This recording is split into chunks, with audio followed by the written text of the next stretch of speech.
Yes. You get the note about Joshua? Yes. Thanks. I don't know where.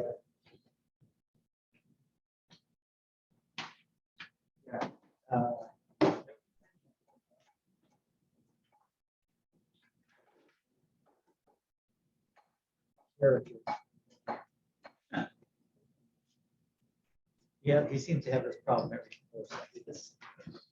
Okay. So everybody got their midterm? Except I got Alex's. So let's go over that. And then, you know, we got these classes are full, you know, aren't they? Because we have so little time. We have 10 sessions for a 16 session class. So, and I don't like to keep you guys too late, so we got to really cram it. So we'll go over this pretty quickly. And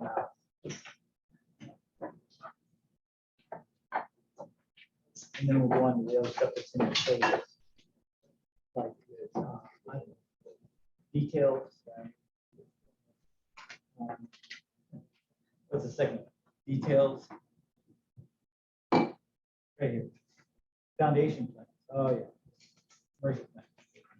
Good luck with that.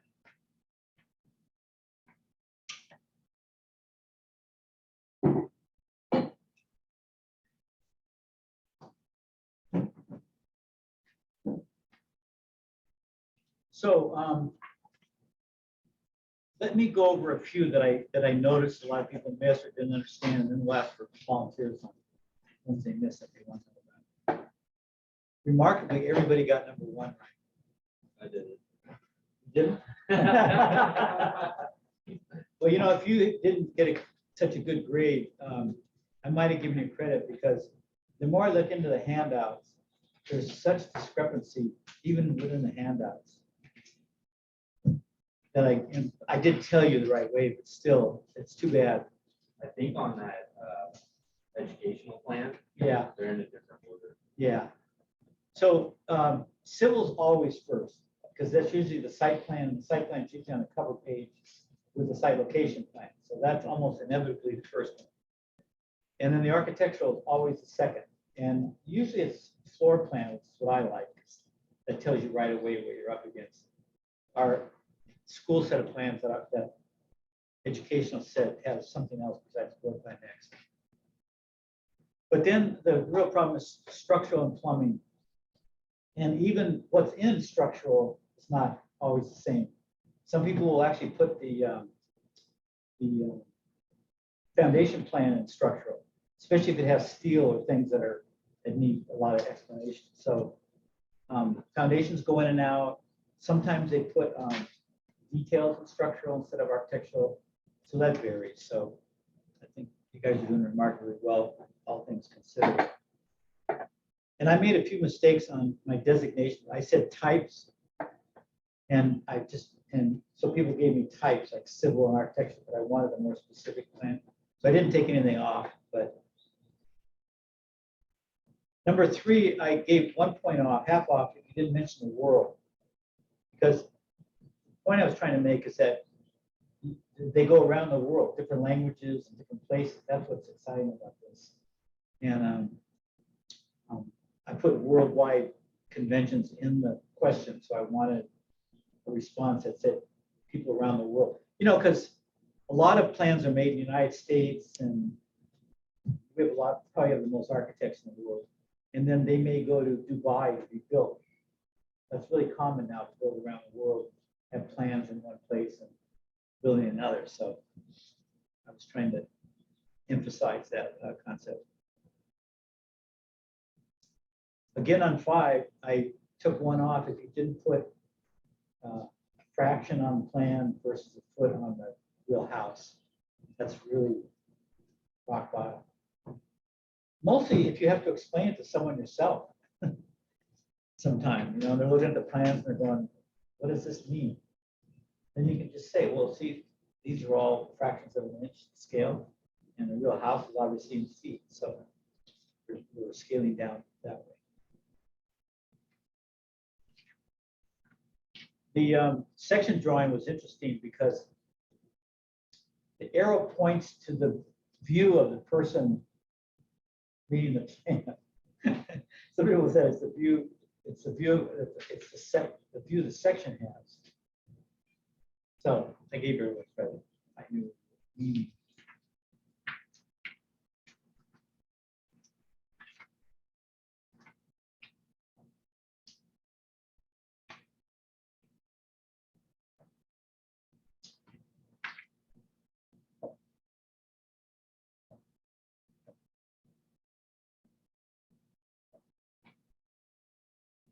So section number 18, section, that's another concept. So you're cutting down from the plan, right? Number 18 or 8? 18. Did I say 8? No, we just went from 7 to 18. Oh, yeah, well, yeah, I was just doing one set. I thought that I remembered, then if you have a specific one and the ones I skipped, but note it, ask me.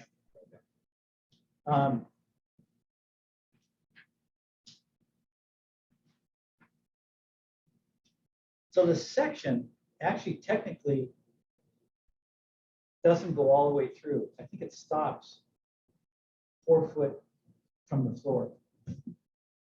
But you don't have to worry about that. That's a minor detail. I just say it cuts all the way down because you mostly want to know which way it's what you're seeing. So there's no other horizontal. You know what horizontal view is? Looking at a house like an elevation does. You're looking at horizontally, whereas vertically you're looking down.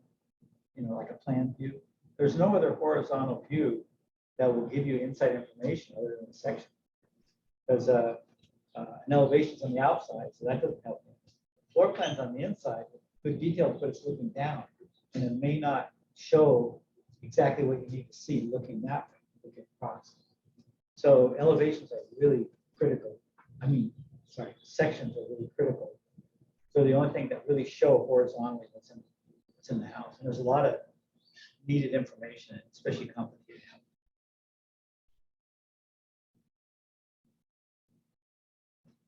People got the Joyce things right on 20 and 21. That was good.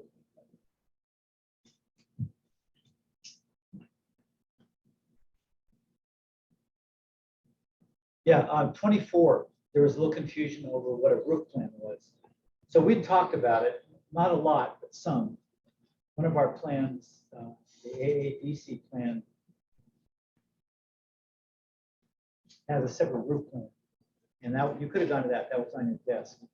But there's no structural stuff in it. There's no framing in it. It's just a photograph. It's like an elevation from the top. So all it shows is really the planes of the roof. Somebody put vents. It could show vents, but that's all. No framing or anything. So, and unless it's a complicated roof or it's a huge building with many different roofs. Anybody know Frank Arias, the architect? He did the Disney Center in downtown LA. What do you call it? What would you call it? Music hall? Yeah, music hall, yeah. The Disney one, have you seen that? Yeah. It's all crazy shape. That guy goes around the world doing those kind of shapes. You can imagine what those plans look like. You would have to have an elevation and a roof plan every 10 feet around that whole building because it's just going everywhere. A lot of metal too, so that's a really exceptional kind of plan. Anybody ever been to Spain, northern Spain, Bilbao, maybe? There's a town up there that's got a museum that Gary did. It's just gorgeous. One of his first buildings with all that weird stuff. And it's very famous.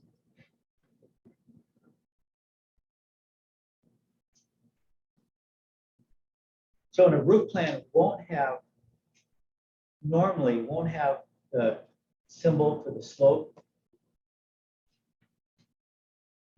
And the other thing is some of you put on the framing plan, ceiling framing plan, you put it contain the slope of the roof.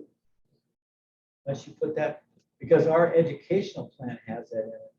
But I've never seen it on the plan other than that. It's actually not a bad idea in that plan, but I wouldn't say that it's customary to do it that way. It wasn't wrong because in that set of plans it was actually on there. But you know, they don't want you to have to look somewhere else because it was important to know what was high and low in that framing when you're framing that.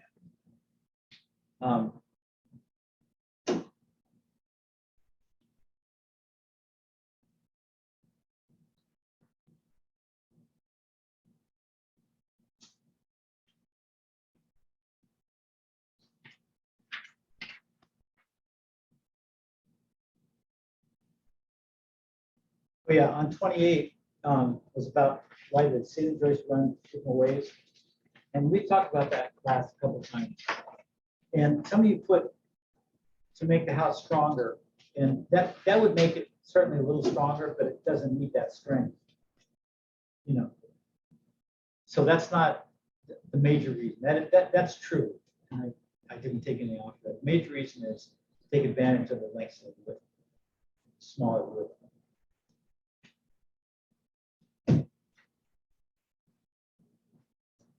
Okay, now a few of you missed the math problems, and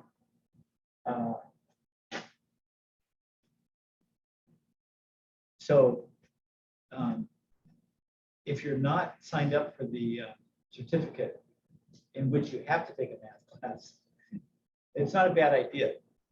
Even if you're just going to take this one class and maybe another, you're not planning on a certificate, the math class, which is offered in summer 2. Would be good because we go over that kind of stuff. You know, most of you have had borrowing and what do they call it when you go the other way? What's the opposite of borrowing? Yeah, yeah, yeah. You know, when you're carrying, right? Carrying and borrowing. It's been a long time, 60 years. So you do it with tens, right? Because we have a decimal system. And most people know that. Probably people forget that too. But all I said was that the 12 feet and inches is like that, in that once you get to a certain amount, you stop and carry it over because it makes the next bigger unit. So it really wasn't a lot of an explanation. So I can see why a few people might miss that. So it's the same principle as that, but it's feet and inches. It's 12 base. Could also show your work. Oh, yeah. Oh, thanks. That's the other thing. So important. Some of you missed it just by a little bit because you did the work in your head. And it's so easy to do that. So, you know, when I was growing up, I hated the teachers to say, show your work, because I was really good at math and I just couldn't do it in my head. And I always felt it was kind of indignant to do that. But as a teacher, God, I really stress it, you know. It's just so easy to get, you know, just to get confused. So see if I wrote it out somewhere. And this is just a suggestion, you know, you do it the way.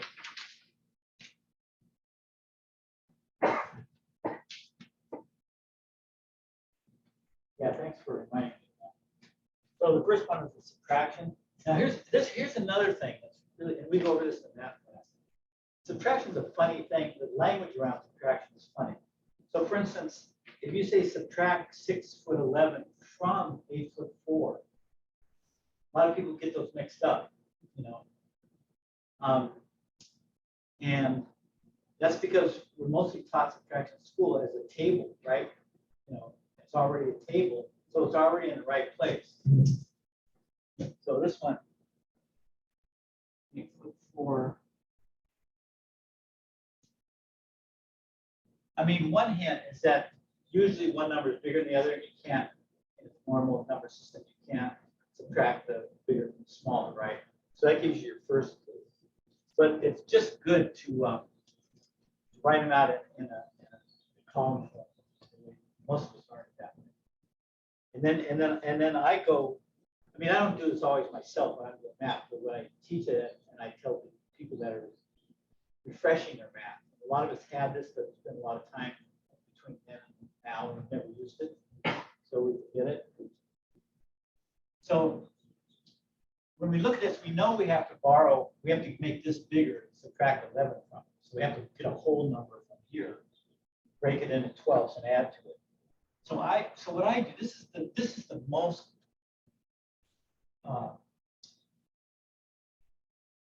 spelled out way to do it. And you don't have to this way, you can eliminate some of these, but this is the most spelled out way.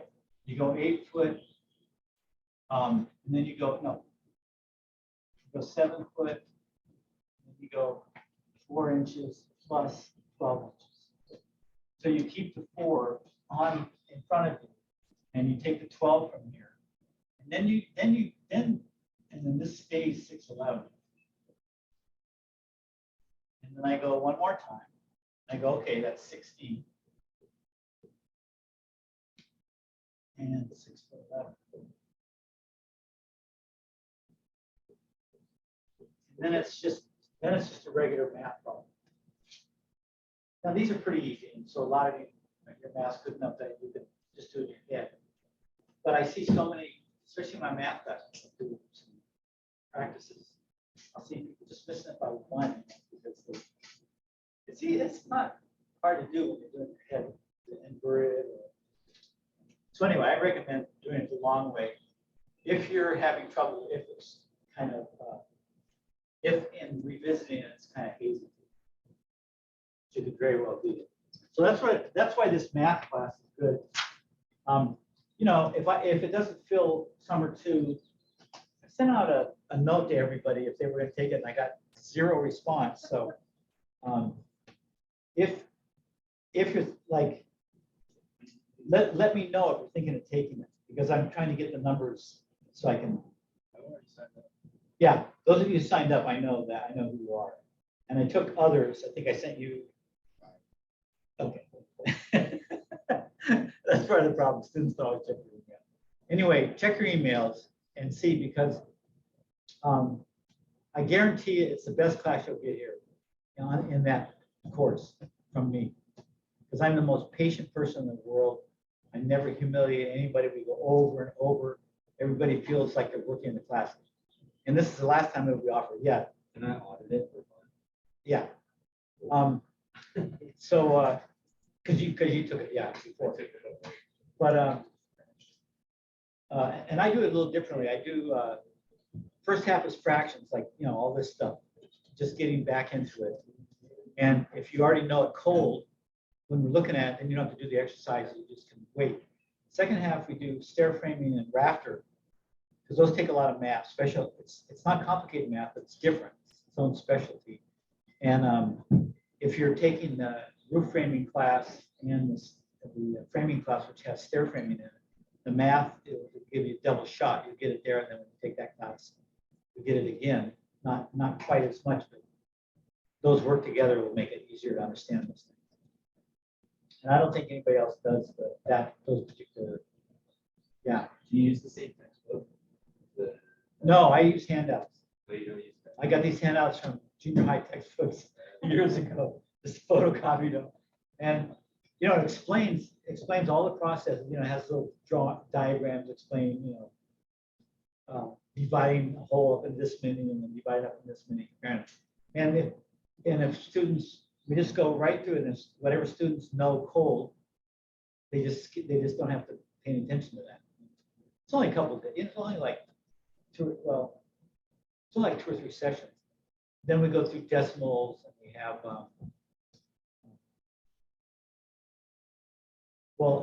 translating decimals to common fractions. Common fractions are 1/2, like we're dealing with in the blueprints.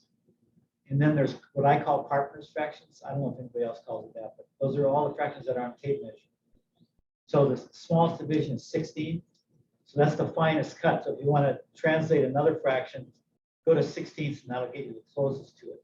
If you go to quarters, it may not be that close, right?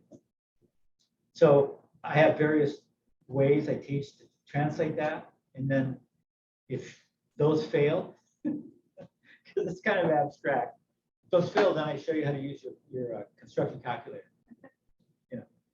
But it's good to try everything by hand first. Do you allow students to use the calculator on the exam? No, sometimes some areas I won't, but it's the real simple stuff. because I want you to do it longhand and show your work. But for most of the problems, a lot of problems. I will. And you don't use the math for construction textbook like graphic design. No, because I bought, no, I mean, I'm the one who got that book. And I read it, and I didn't think it was any, you know, math's an institution, and they go about it in this totally heavy-handed way. They give you too many exercises, so you're totally bored. And they don't trust you. You ever hear a math teacher say, well, if you know this, just skip those and go on, or don't do it. They never say that, you know. You got to do it no matter if you're Einstein or, you know, some photon down the block. You've got to do that. So I don't believe that. And, you know, we're not taking math. We're learning instruction math. So that's Do you right. give homework for that class? No, I have, yeah, just to complete the things you start in class in the little exercise. And if you know them, then you don't do it. You know, code, you don't do it. And that just takes translating. I mean, there's some things that need review. It's not just adding and subtracting. But you do work with fractions all kinds of ways, you know. And you have to know how to go, you know, you can use calculators, right? Because that's the fastest way to do math. But you have to first make sure the numbers are in decimal. They may not be. So you have to do that. And then you should know how to work with common fractions as well and be able to translate pretty quickly between them. So it's pretty simple, but anyway. Okay, so if anybody, so Laura Rose, maybe you want to take that class. I'll think about it. Okay. Yeah, Tyler, That's the CT 118, right? 118, yes. Yeah. Are you teaching the fall 118 as well? No, I don't, it's not, I gotta tell them to take that down because, Okay, so I've signed up for the fall one. oh, don't sign up for mine. Okay. And then automatically, if the summer class doesn't fly, it'll carry over into fall and everybody, and there, it won't be too crowded to get in. So you don't have to I'll worry talk about to myself about that. You know, they only allow the teacher of the class to look at the roster. They don't even allow the chair to look at the roster. And a chair's got to plan all this stuff and got to know who's there and can say, oh, Bill's in this class and this class. Maybe I should have. And I've told them for years, when I was chair, I used to chew them out all the time. I'd say, you idiots, make it open to the chairs, you know? They're not going, what are they going to do? Sabbath. You know, they're so, I don't know what they're afraid of. But so I go to look at the fall one and it's got no teacher down. It's to be yeah. So nobody can get into it. No teacher, if it's got no name, no teacher can get into it. So I couldn't see. I figured some of you might be on there. I couldn't see that. Probably for So your class is summer 2? What? Your class is summer 2? Yeah. And then I'm retiring after that. So I say. Yeah. I've got to meet with the chair and see how many, we've got a full-time chair finally replacing me. It's taken 3 years. And we have to see how many required units he needs, how many classes he's going to teach. And then we've got 2 adjuncts that are, well, Rodney, do you know Rodney? Okay, so he's been teaching here 10 years. He'd like to continue a class. And I'm willing to do one if they need one, that they're not happy about teaching or they're not prepped enough. I would do that. So I'm kind of available, but I don't really care. So we're trying to figure that all out. So has he been cleared What? finally? The new chair? He got the contract today in the mail. He said they're sending it to me tomorrow, 2 weeks ago. So I waited a while and I called him and I said, you just got it this morning? He says, yeah, I've got to read it and I'll tell you tomorrow when I sign. He's going to sign. And now he's going away for 2 weeks. So I just lost 2 weeks. I'm trying to get a meeting so Rodney and I can plan our future. Anyway. Yeah, he's excited though. But and you know, anybody can teach the math. It's you know, anybody can teach the blueprint reading. It's not. I just particularly like the math class myself. I put a lot into it over the years. Okay.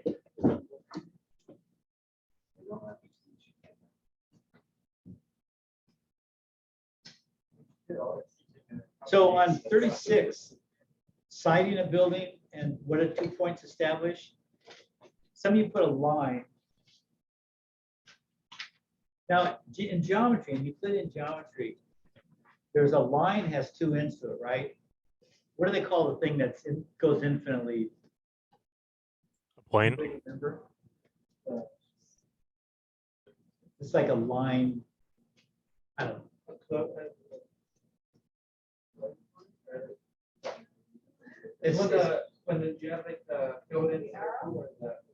yeah. It's like line segment. Maybe they call it line segment, the one with 2 sides. It's not important because they just made that up too, you know? There's no such thing as any of that stuff in the world. In fact, there's no such thing as Euclidean geometry. There's nothing in the world that doesn't have thickness. And the geometry is totally based on 2 dimensions. And they eliminate the thickness to make it easy so you don't worry about the thickness. So it's a great way to study, but it's not real at all. There's nothing in the universe that doesn't have 3 dimensions. There's a lot of stuff that they use to teach it. They made that up. I mean, they were really smart people. And they made a discipline that hasn't changed in 2,000 years. Oh, so anyway, the line, it's more than a line. Some of you put 2 points make a line, and they do. That's the definition of a line, 2 points. But you're trying to lay out the house. So in order to put the next wall, it has to be somewhere on that line in the right place. So what you want are the endpoints of that wall. So you could call it a wall or wall building lines. I didn't take off. I just corrected on your paper. I didn't take off points. You didn't put more than just line. Too nice.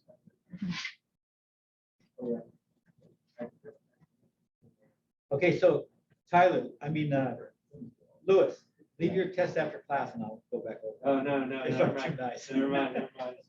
Take it back.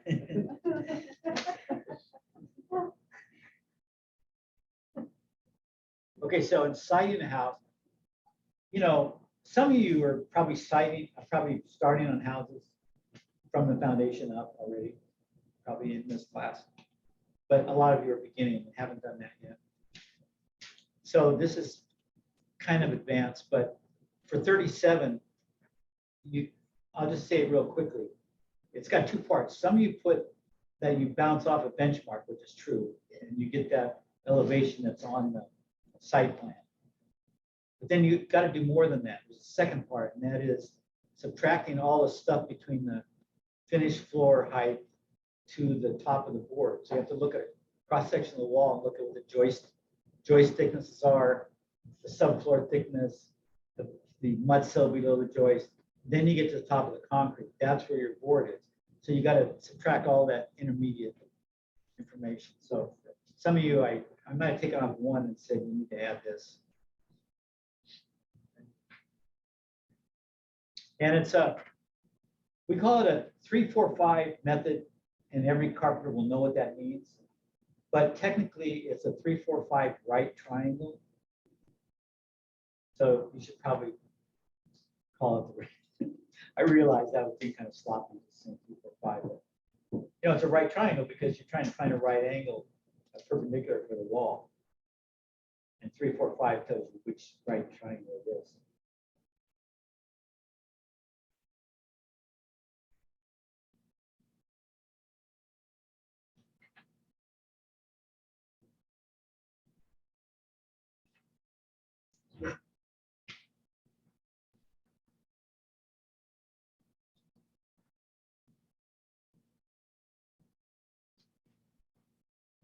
So on 46, what is an LVL? So I didn't say what does LVL stand for.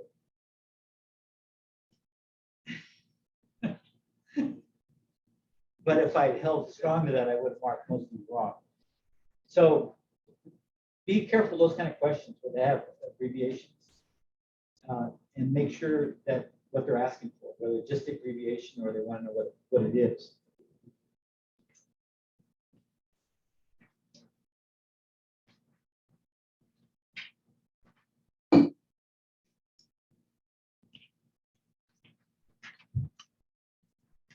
And then these last ones are practice. 47, what is engineered lumber? I love the answer I got for that. They're hard questions. What is lumber? That's kind of a hard question, actually, you know, to be able to articulate it. I mean, that's why I put them on, because I'm trying to get you guys to get better at being specific. So engineered lumber is, some of you put scraps of wood, and it's not always that way. I think 90% of it is scraps, but plywood's engineered, and plywood's not a scrap. You ever seen how they make plywood? They have a blade, and it's like a lathe. They have a log lined up, and then they have a blade that kind of strips a little layer off it, a little flat layer. It goes on forever. They just have this big layer, and then they cut it to the plywood size. So that's not really a chip, right? So, but almost everything else. Well, the LVL is not either. That's what made me think about it. The LVL is laminated, so they're like pieces of plywood, right? It's the what's the other ones? I get them all. Well, the OSB is obviously chips. The I joist is OSB, so it's chips in the middle. But it's got veneer. The top pieces are LVL. And what's the one that's just got? Yeah. No, this one here. Well, it's the wrong view. This one. Sure. No, that's an LVL. See, it's layers. But then this is just scraps. This is a Caroline. Yeah. So this is what it looks like. I don't have a long one. I had a friend who had Flora cut it up like that. He put it 100 up. Pretty smart. So those are just little chips. So sometimes chips, sometimes layers of plywood. Sometimes actually blocks of wood, like the butcher block. What do they call those? Glue lamp, right? Yeah. The glue lamps are just like blocks of wood. So it's several kinds of ways they dice up the wood. But all that those pieces are scrap, no matter what they're using. So they're sustainable. What is lumber?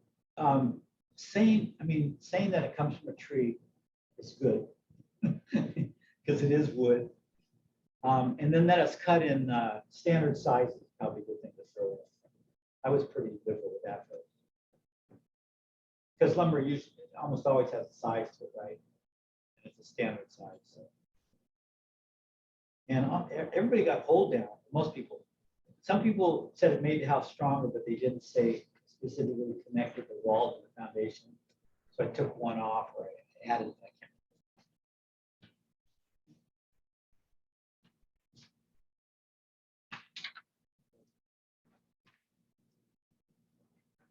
Alex, Yes, sir. you did good on the exam, so I don't need to go over with you. Are you going to be here tomorrow? No, I won't be back in California till next week. Okay, so I'll be there next Monday. Okay, I'll send it to you then. All right. Thank you. Yeah. Any questions about the exam? So the final won't be cumulative, it'll be from today on.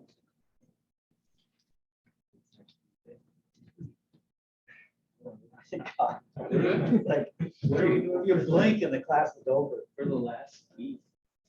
So tonight we're doing details. That's why you got all the plans, foundation plans and commercial plans. That's all in that stack in front of you. Then tomorrow, these handouts are for tomorrow, but I thought I'd just scan them to you so you could look at them tonight if you wanted to.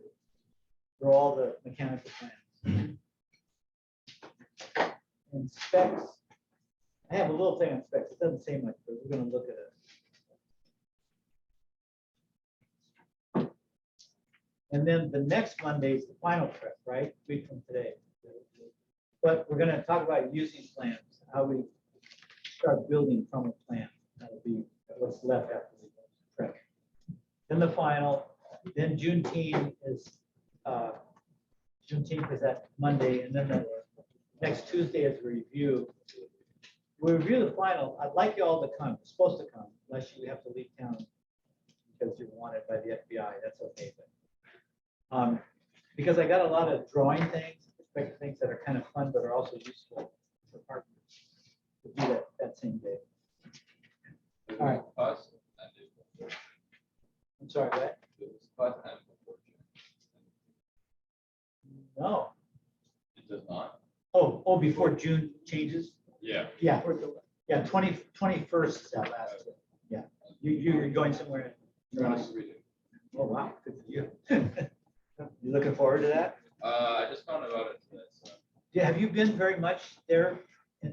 Lately? No, over your life? Oh, yeah, I've been there at some point. Oh, okay, yeah. Must be great, especially summer, huh? Summer is the best time to go. Yeah. I envy you, that sounds great. So where you go? Sweden, past week. Long days. Yeah. long Yeah, day, it's warm and nice. But it's not. Okay, so. Huh?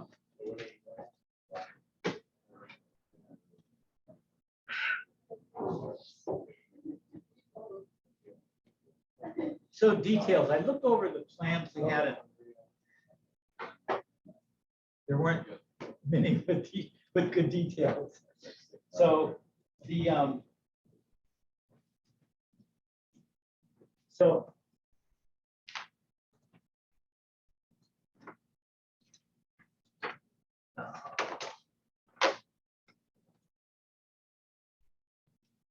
Is there any hand up there, or were you using the same ones that everybody else?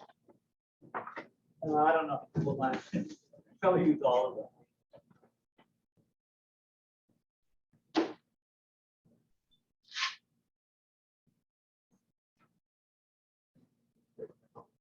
But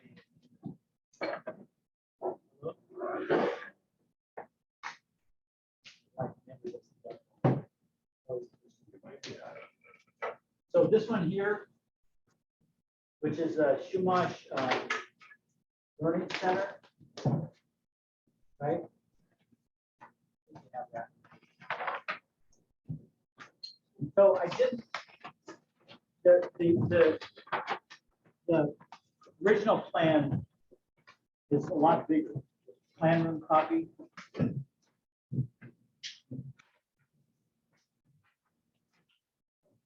So what I did is I asked Frank Skipper 10 years ago. I said, Frank, do you have any old plans I can have? And he said, yeah, I got a whole cupboard I'm throwing away. Come down and get them. So these are part of that.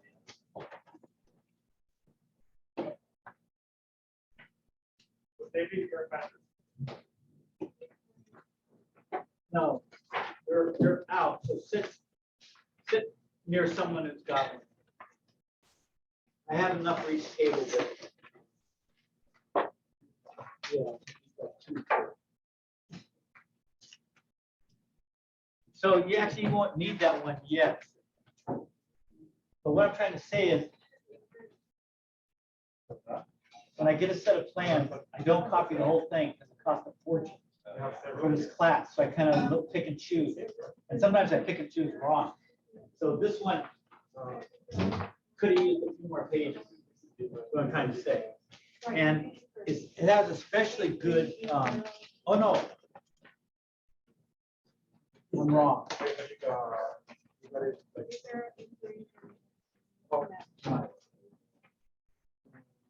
Oh, no, I'm wrong. Take out this one here. I was just testing you to see. Okay. This one here, the big one. Just a commercial application. Oh, so Ben, we're going, I made a mistake going with this one. Oh, all right, I'm letting her know that you're not. So, did any of you go to Laguna Blanca? Or no? You know where it is? Yeah. So you know where Hope Ranch is? You know where La Cumbre, if you go over the freeway, and kind of over that Hope Ranch, they have a private high school. Oh, it's the school across from. Yeah. Yeah. Very All nice. Laguna Blanca. And Frank Skipper did it, so I ended up with a plan for it. But it's good because it's not the whole school. This is a plan just for, they redid their, hey, you guys, they redid their music room and art studio.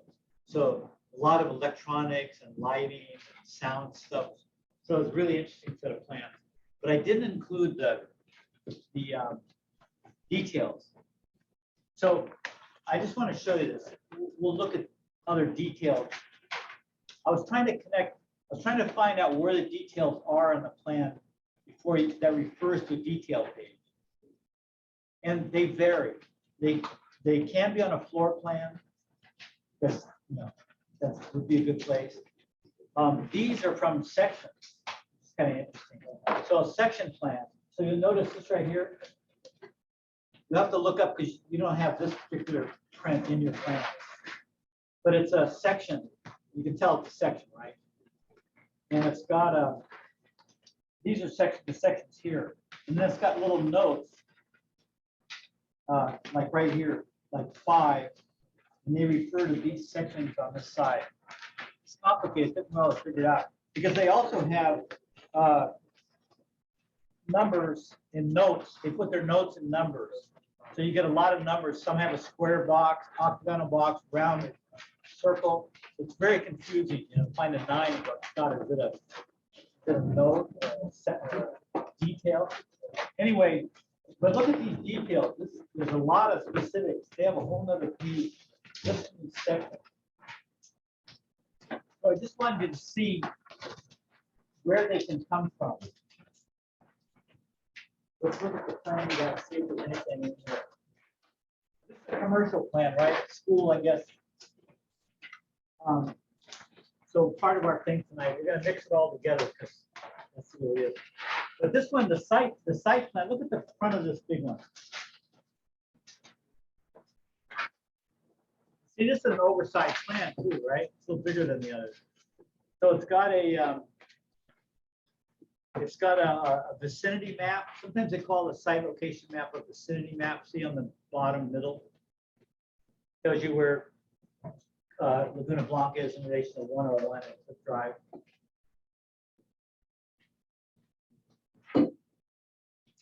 Then look at that. It's a beautiful site plan, but look at all the grading line, the grading lines on it. Scale. Yeah, what is the scale of that? 1 inch. 1 in 60. Yeah, so that's an engineering scale, right? So that's that other scale I didn't want you to buy. You know, if you're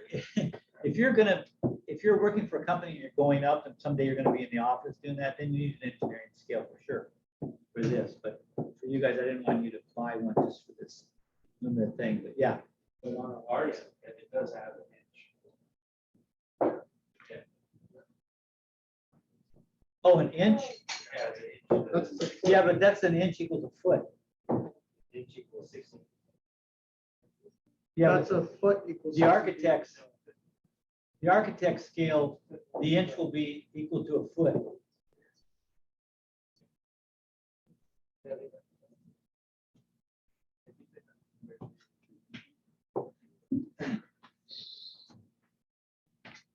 Yeah. We all cleared up, you guys? Okay, then this has the project team, which is kind of interesting. General contractor Frank Skipper. Then look at a engineering, a lot of engineering firms. Then often on a first page, some people call this first page a site plan because the site plan's on that page, but it really has more than that. So probably technically it should be called I don't know. Usually they have a name for the plan. What do they call this? Title sheets / site plan. Okay, that's a little more accurate. But but the other things besides the site plan and a vicinity map will be sheet index if it's big set. Commercial have many pages, so they'll have this index to tell you where everything is and how it's divided up. Now look at the sections here. The architectural's first, right? So they're not using a civil at all. So the civil plan, the site plan, is T1. So what does T stand for? Title. Okay, so that's a whole nother designation, right? So often the title page will be a C, will be called a civil plan. But this architecture firm chooses to call it, to make up a T, their own thing. But then everything after that is A, architectural. And see, it's got floor plans, roof plan, elevations, details. This is stuff that we've been talking about under architectural plans, okay? Then structural. So here they put structural under foundation under structural. We're gonna look at foundations in a few minutes. But foundations can also go under architectural. That's one that's kind of, usually commercial buildings, which are more involved and more pages, they'll usually put the foundation under structural. But a residential doesn't have, not so complicated, they may put it under architectural. Roof framing plan, also framing plans can go either place. They can often go under architectural, like on our homes, our education set, or they can go under structural also. Sections can go under architectural too. I'd say more often than not. Here they put them under structural. So there's those kind of differences.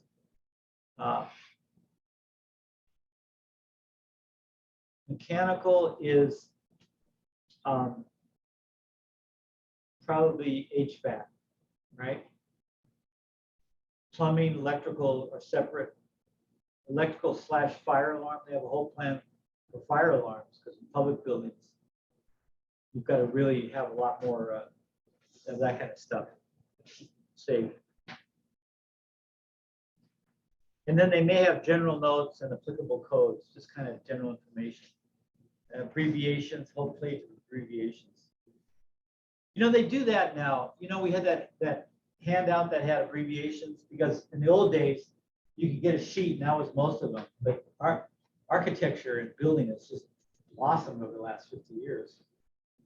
That they just put them on their own. They may overlap. They'll have all their own abbreviations on the plan itself, so you don't have to go anywhere else. Okay, everybody okay with that?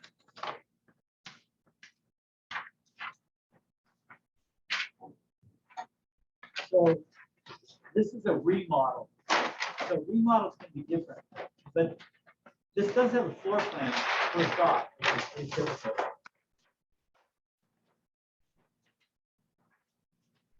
And a lot of times, like on those plans, it'll have mixed symbols for walls. It'll have a certain type of designated wall, like maybe a cross-hatched wall for what's being removed. And it might have a clear white wall for what's being added. So there's different ways they designate walls that are staying, walls that are coming out, and the walls that are added. You'll find a whole bunch of different designs for that. So this one has bathrooms. It looks like they're making the bathrooms all ADA compatible. So they're upgrading the bathrooms. And then the rest of the rooms, music room and art studio, ceramic studio, they have a whole bunch of electrical and gas. You know, a ceramic studio, you gotta have gas kilns, right? So art stuff takes a lot of energy. Then the next page, elevations. Looks like a big warehouse.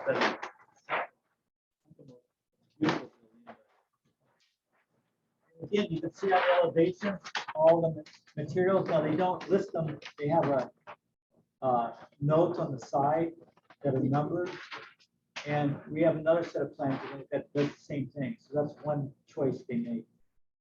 Then it makes the plan less busy because they have a lot of notes on the side, but it's harder to read because you've got to constantly go from the number to the keynote.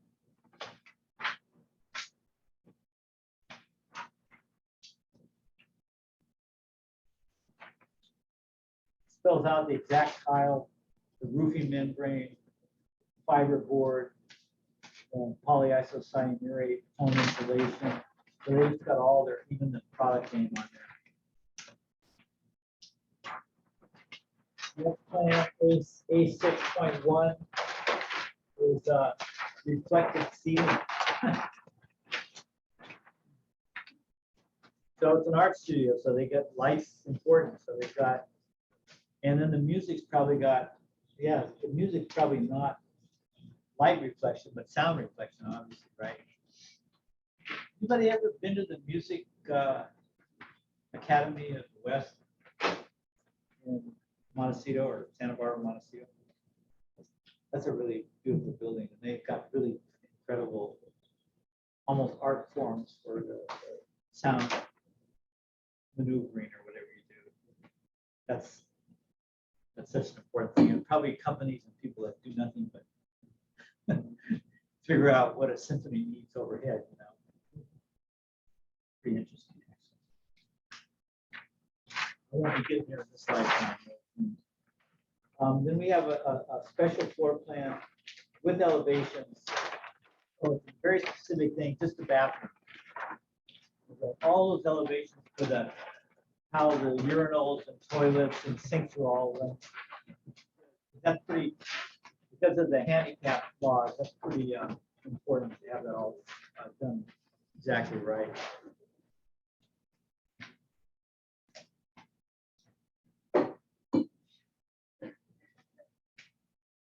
So see on A7 where we are, there's a new restroom plan and elevation notes on the top. The numbers are in boxes. And then down below that demolition restroom plan keynotes, the numbers are on surface. So you gotta stay on top of it. Hey, Patrick. Yes. Question on A7. Yeah. So the female.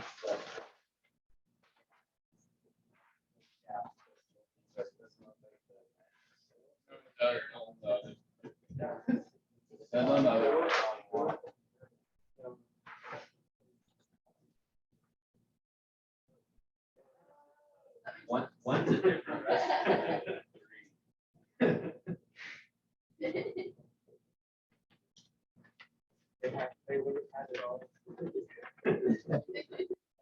Well, that's pretty interesting. I've got a whole book and a set of plans for commercial, which we never have time to get into very much, but it's got a Wendy's fast food, one of their things.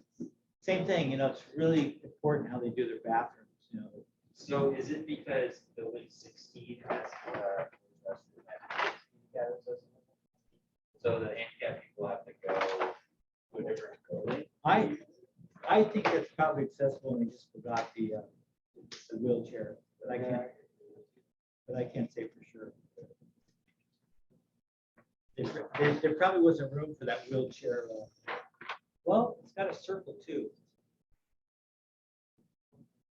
No, you're right. It's not big enough, is it? The door to the toilet's not as big. See, it says, Will, do you guys have your scales on it? Yeah. So it's a 1/2-inch scale. So measure the boys' bathroom door. It's supposed to be 34-inch minimum.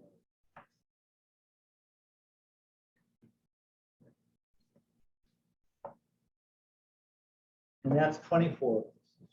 So that's not ADA, you're right. So I think the guys have to just go out in the bushes. Outside the. They have to wheel themselves to a different building. Yeah, that's interesting, huh?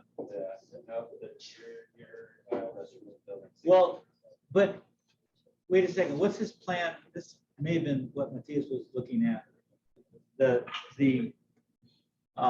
floor plan 1 upper right, that says boys room, where is that? That's in a different building, building 16.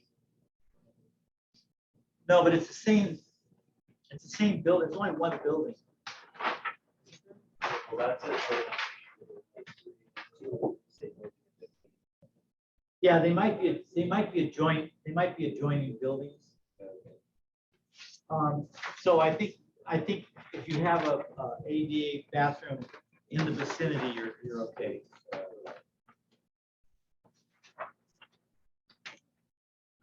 Yeah, look at the floor plan. No, A1.1. Where the girls' bathrooms go?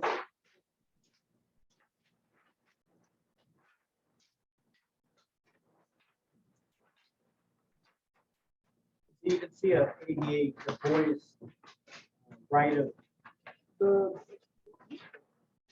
center of it, right? It says 16.5. There's no girls' restroom in building 16. If you look on A7, there's only boys and girls' restrooms in building 15, but only boys' restroom in building 16. Now, but where do we see building 15 and 16?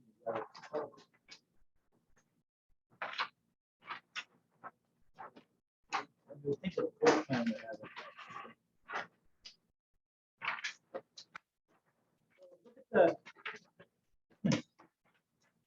Look at the site plan at the beginning.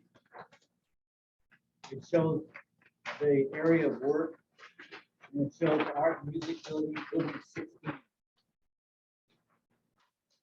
Where's building 15?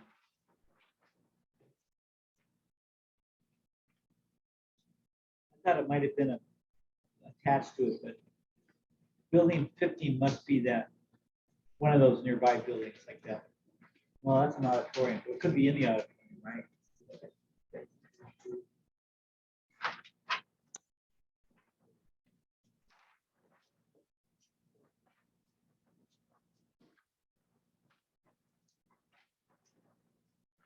Right. You're using the skills already.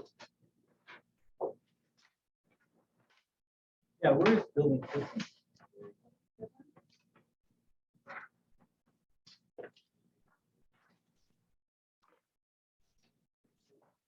So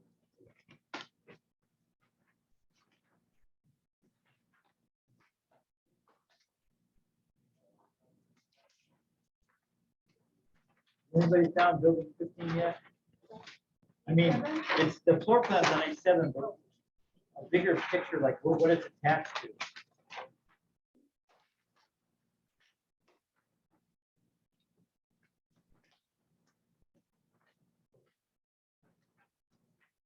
Well, we don't need to get hung up like that. Building 15, well, I've got the bigger set. Let me look at that one. On the side of work, it just looks like a small building to the right of. Well, that's what I was thinking, there's, Yeah. that it was, close to it somehow. I've got the bigger set.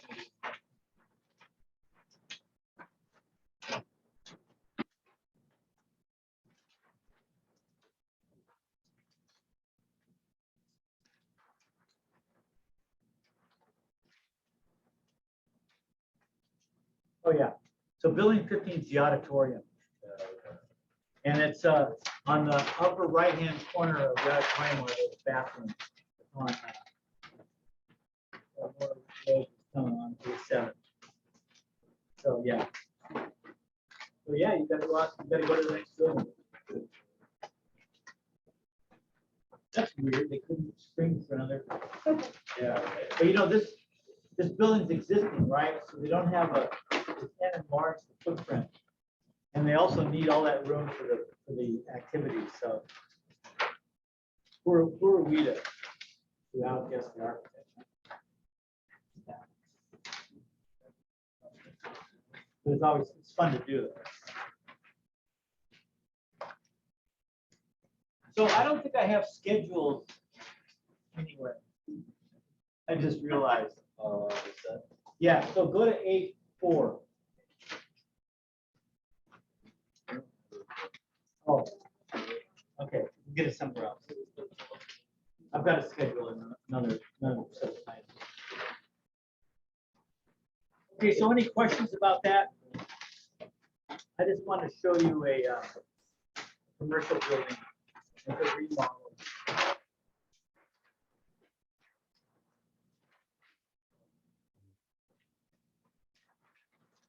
But it's interesting because it's got so many layers of stuff, electrical, electronic, fire, reflection, light reflection, sound reflection. What's the cost of fortune to make that?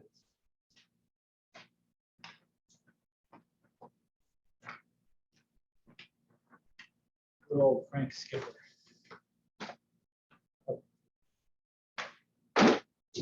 Now, what should we look at? Let's look at the a little simple residential plan.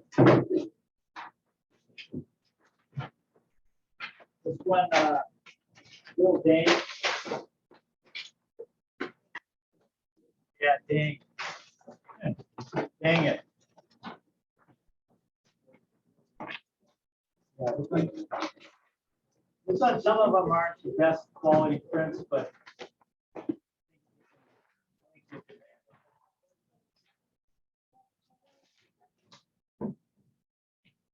did you guys, Alex and Zach should have those prints, right? Right. From the beginning, okay.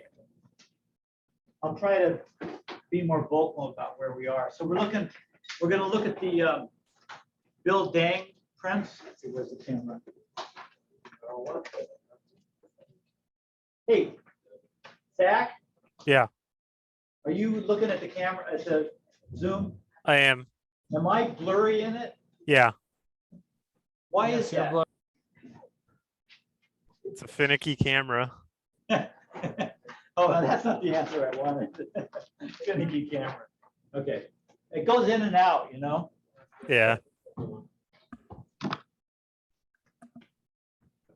Yeah, sorry, but you can find that print. You know, it's got that box on the upper right. It says Dang in it. The architect's name is Dang.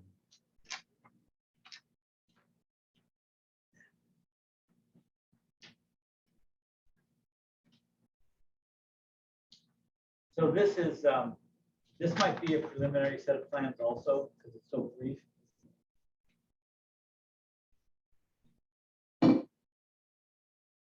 But it's a simpler building.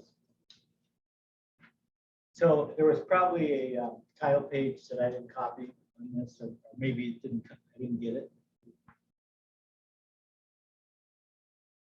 But he does the same thing. He has these numbered notes. You see that on the right there? 1 through 36, and all the stuff that's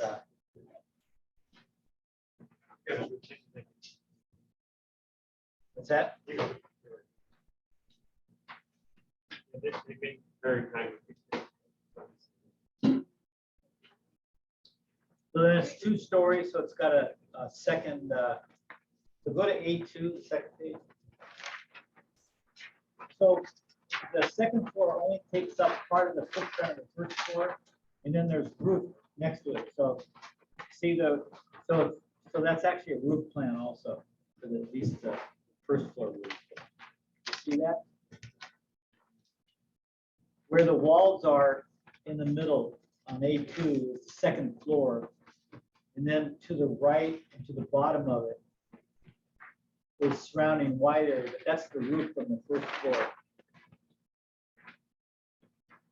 And it has a, the arrow pointing down, and it gives the slope here, which is not always the case.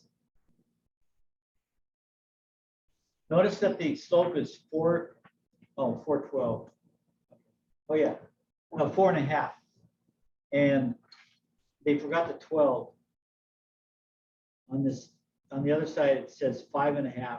Oh, it looks like they actually over typed it or something. You got below the arrow.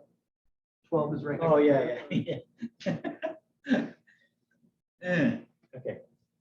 Good eye. So usually roof slopes go whole numbers like 112, 312, 512, but they can go half numbers too, 5.5, 12. It's not done so much. You need to know about it because if you're repairing an old roof or adding a roof, you want it to be the same as the existing roof. Like say you're adding another, add on to it, and you want to have the roof slope the same. And you go up on the roof and it says 4.5, 12, then you're going to do a 4.5, 12 rather than 412 or 512. You probably wouldn't notice the difference so much in a half number slope, but just be aware that they do sometimes go with half numbers. And I don't think anybody designing a fresh does that, but if they're trying to match the existing. See on the same floor plan, A2, you see the section lines? See the circles with the little house top arrow? And those go all the way through and they have a symbol at both sides. That's a better way to do it. Because then it catches your eye better than just on one side and a half-assed little bent line on the back side.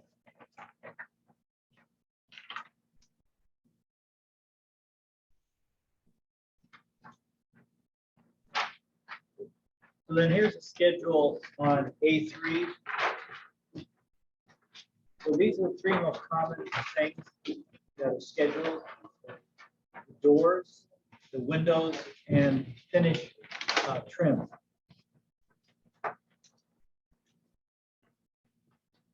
So look at the window schedule, say, and you got a number. First row's a number, even though they're letters. Yeah, semantics, you know.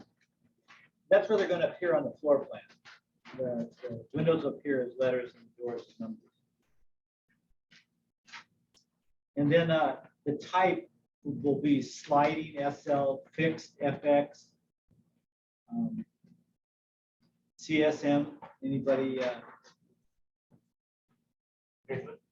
Casement. Thank you. So they've got those three kind of windows. Then they've got the nominal size. So that's what they call the window. Like the first one is a slider, and it's called a 5080 window. And always the height first when you're saying it. They print it differently, but if you were to specify that window, you'd say a 5080 slider. And then the material, whether it's vinyl or wood, the finish,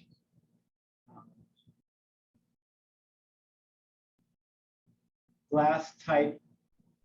Now I don't know if this plan's just old or it's preliminary and they didn't do all the details, but now they would put in a type of glass. They might put the, you know, if there's any film in it or anything that's, you know, for insulation. Screen where there's a screen, that kind of stuff. Yeah? You talking about like e-coding? Yeah, e-coding. They would have a thing, they would specify this. These may be old enough that it wasn't the date on this. Yeah, 2009, that's not that old. But like I said, this may be a first, you know, preliminary draft. Hey, Ben, was you the one that said casement? What's that? Yeah, what's the thing? Did you get it from the abbreviation list or did you just know it? I was looking at the actual abbreviation list. I do have a question. Yeah. I remember learning that when you are calling the door for window, you say width first, but you just said that you say height first. Isn't that right? No, it's width first. And you know how you can remember that? It's with the window, it's impossible. But just remember door. Doors are always 2068. They're almost always 68. They could be bigger. But this, you can remember that it always goes 2068. So 68 is top, the vertical, so it's second. Windows are, Vertical second. yeah. Oh, that probably was third.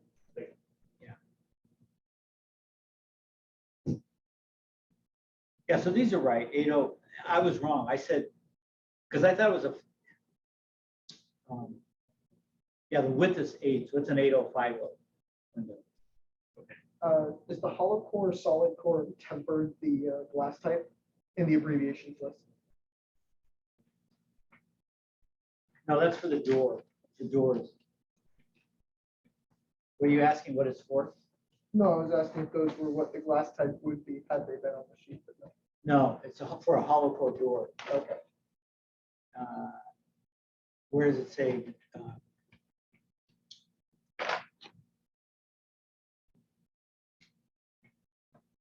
Oh, yeah, yeah. number 14, 13, 14 hollow core, 8. So solid core and hollow core, right? So all the details on the doors and the windows, and then let's look at the room finish schedule at the bottom here. So they're gonna make us work. We have a legend. This guy's always referring it to some other part of the page. So you've got the subfloors are all F1 concrete, so it's a slab. And then F6 is stair, that's plywood, okay. That's typical. The bathrooms, they'll also have subfloors because they're gonna put tile or carpet on it. Stairway's probably gonna be carpet. Well, let's see, floor material, stairs, F4. No, laminate oak planks. F2 is running. Where's the carpet? One bedroom. One bedroom has carpet. Okay. We say this series of X is a convention, or that's just this plan that decides. I mean, if we look at another. plan, Yeah, this is his. This is just a. Yeah. Okay. Yeah, he makes everything up here. And it's not bad, but you know, I mean, it's saving space, right, to do it this way. But it'd be a lot easier if we just took more for that schedule and could put the material right there where you read it instead of having to go back and forth. You know, sometimes I like that, and sometimes it's a pain in the ass to find everything. But this has so look at the baseboard next to the floor, the second one. So it has the material, which are either wood, hardwood, or possibly ceramic baseboard in the bathroom. And then he's got color. Sorry. Where are you? Where it says base. Yeah, where it says Okay. base on the, yeah. Because they're on the finish schedule, they're gonna do base and casing, I would think. Let's see if they have it. He doesn't even use ceramic tile baseboard, yet he has it on the list. Oh, yeah. Sure. W3. Oh, no, there's W3. Before. No, the before walls. for the baseboard, for the base. Yeah. Yeah. No, he's got a, what is that? That's a bathroom. Yeah. Well, you know, we go to that plan and see if it's spelled out. What's W1? Gypsum board. Yeah, it could be.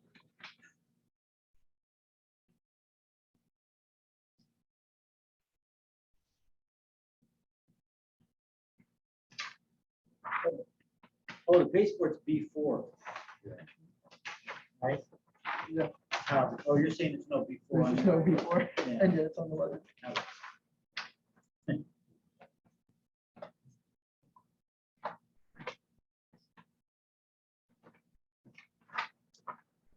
So do you know what wainscoting is?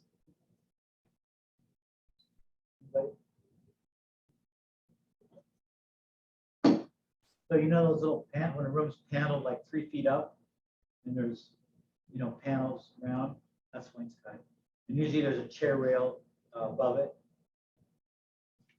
Originally, the chair rail stuck out, and I think the Amish designed this, and they would hang chairs on it, get them on the floor. Oh, really? So, yeah, so we just use it kind of as a bumper. So it sticks out, so if you pushing chairs or furniture around and you don't hit the wall, you hit that first. But you see an old style house. Really fun to do. You know. Hanging chairs? Huh? Hanging chairs, you mean, or the actual building of the place? The building of it, Okay. yeah. It's like a fireplace mantle, you know, it's really, takes a lot of work, and then when you get done, you go, wow, that's pretty nice. They still do a lot of that, you know, less modern homes. Let's see, then walls and ceilings, and then some special remarks. So when you look at these, you go back to the floor plan and to in these sections and compare and see what they mean.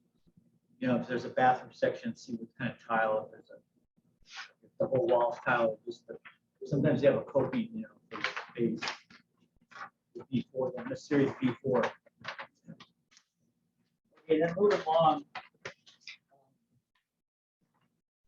Oh, one last comment on the schedules. So you're putting in these doors and windows, right? And I don't know how they divide it up now. Anybody work for a general contractor? And does he do the framing and installs the windows and doors too? Yeah. That's the way it used to be. They keep taking stuff away from the general contractor and subbing it out. I never know. It varies, but there's still a lot. When I lived in Maine for 10 years, and they do everything. They do the foundation, they do up to the cabinets, and everything in between. Never have anybody- They don't do the electrical stuff, but they do everything else. New England does that, but California, we buy, you know, assembly lines. And sometimes, you know, framers used to put windows and doors in, like a framing company, like Gordon Fiano. Sometimes they'll just do the framing, period. And you'll have a window, people come in and work. But you got to know, you're going to get a lot of doors and windows that are a lot alike. You're going to get a pile of them, right? So you really got to know what goes where. You can't screw up. And when you're framing, you got to do a rough opening. Nowadays, they'll have a rough opening for these. This, like I said, this isn't a complete set. But they'll have a rough opening, and you'll need that in order to frame the wall. So you got to work with this from the very beginning, you know, and make sure you've got all the windows in the right place. It can get pretty hairy. I mean, this is not a modest list in itself. All residential. Yeah. If you were given this information, let's say somebody told you, hey, I want to hang a 306 door, 8050 window, you figure out the rough opening. What would you personally do? Like, fix it? Well, we used to take, for a door, we take 1.5 inches to the side, you know, sideways, and 2 inches vertical. But doors are pretty safe that way, but windows are not. Because a window, a nominal size, like say you have a 3-4 window, so it's 3 across and 4 up. And if you make that 3/4 wider, that nominal window may be actually bigger than 3 feet. They call it a 3-4, but it might be 3-1. And then you made the rough opening 3-1.5, adding 3/4 to the nominal size. Then you'd only have a 1/2 inch to. So they can be under the nominal size or over. In the old days, they used to be fairly close. So you could do a rule of thumb, so much, you know, 3/4 and 1 inch high or whatever. But nowadays, it's really pays you to go with. And the manufacturer has them. So when you order the windows, you should get that immediately back, that rough opening. Like the specs that where you order the windows, they'll have rough opening in those specs. Okay. And if you're in an office and they come in and they're not together, then you have to sort of put them on one list, you know, make a print for your workers. Okay.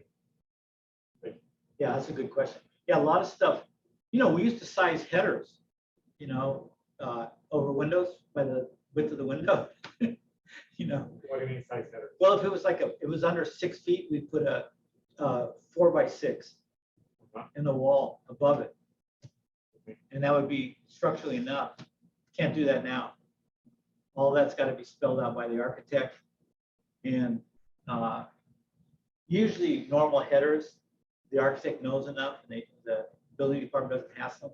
But if there's any kind of exotic window that's larger or weird, they'll want an engineer to confirm. Yeah, it's just gotten that way now. So a lot of rule of thumb stuff doesn't exist anymore.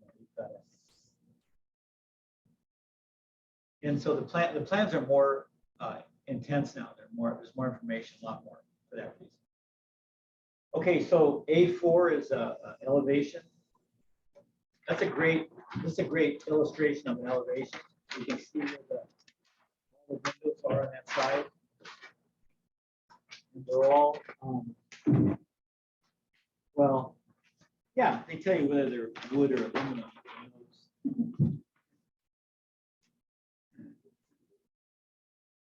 And then it's got the other side elevation, east elevation. You've got all the roof tile and what's that fake stone? They just call it stone veneer. It's got a lot of textures on that. It's not my favorite house, but it's got some interesting things. So go to A5, there's the other two elevations.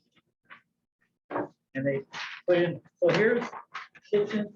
I talked about that the other day when someone said they had, that sections include kitchen, inside section. Who asked me that? Talking about it. Yeah, so I said, well, yeah, sometimes the kitchen will have them because show how the cabinets go. So here's a cabinet elevation.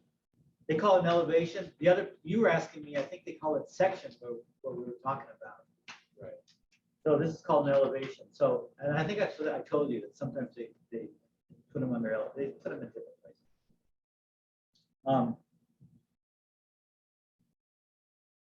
And then the actual thing I saved this plan for was A6, the last page. And that is because there's no framing plan, right? No floor framing plan or ceiling framing plan. At least I don't think there was in this one. But look what he's done with the section. Look at the second floor or first floor ceiling section there.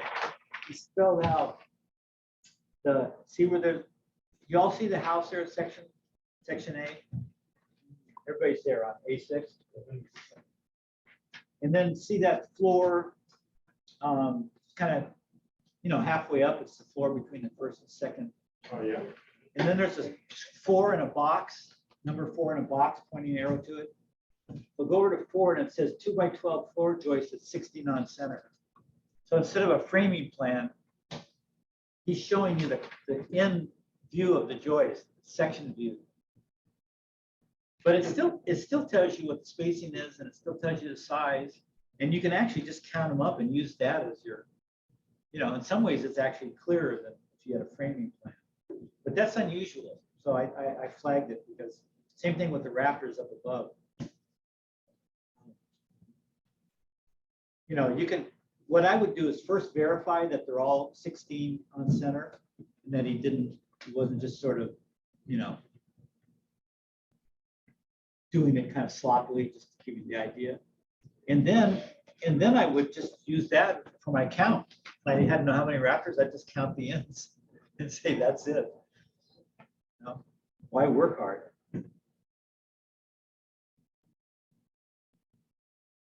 So yeah, that's not always done that way, but, and then this guy does everything on numbered notes.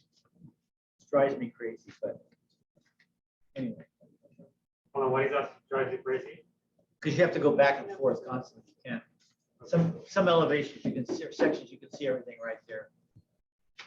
But it does take away the clutter. I mean, there's pros and cons.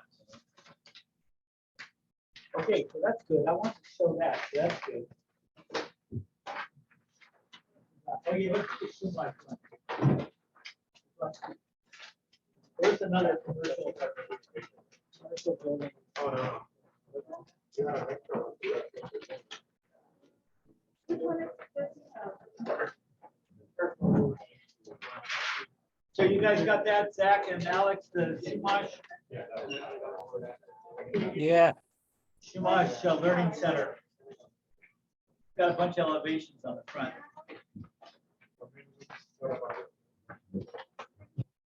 So this is actually pretty complicated. It looks kind of simple, but look at all the rooms. They're going different ways. Are you sure? When I first get a plan, Sorry. it's okay. You have this.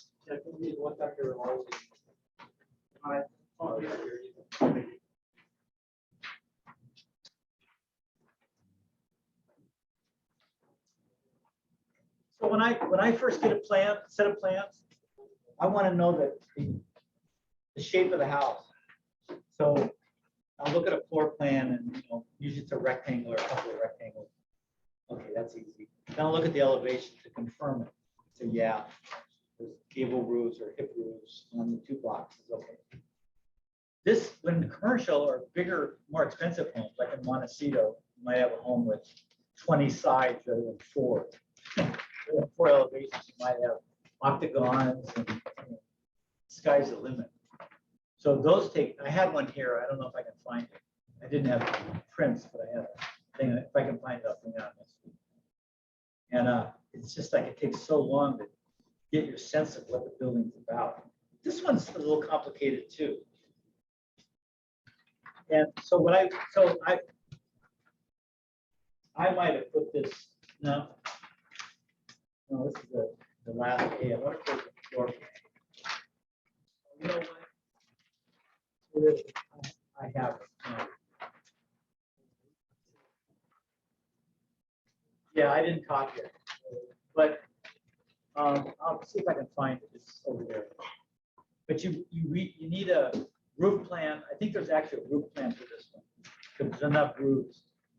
And then you need a floor plan, and it's basically one long hall. The top elevation is that long hallway that goes all the way to the building. It's kind of like a church. That's like the nave. It goes all the way across, and then toward the end, there's a cross. There's a building, rooms going across it. That's basically the drift of it. The floor plan, you can see it really clearly. Let's see if I can dig that out.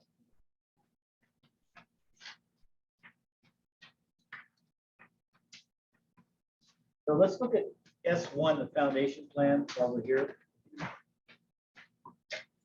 So the foundation plan on our home set, the one we have, we've been looking at, it's not too bad. See, there's a lot of sections here and details. You can see the page number and the number of the detail.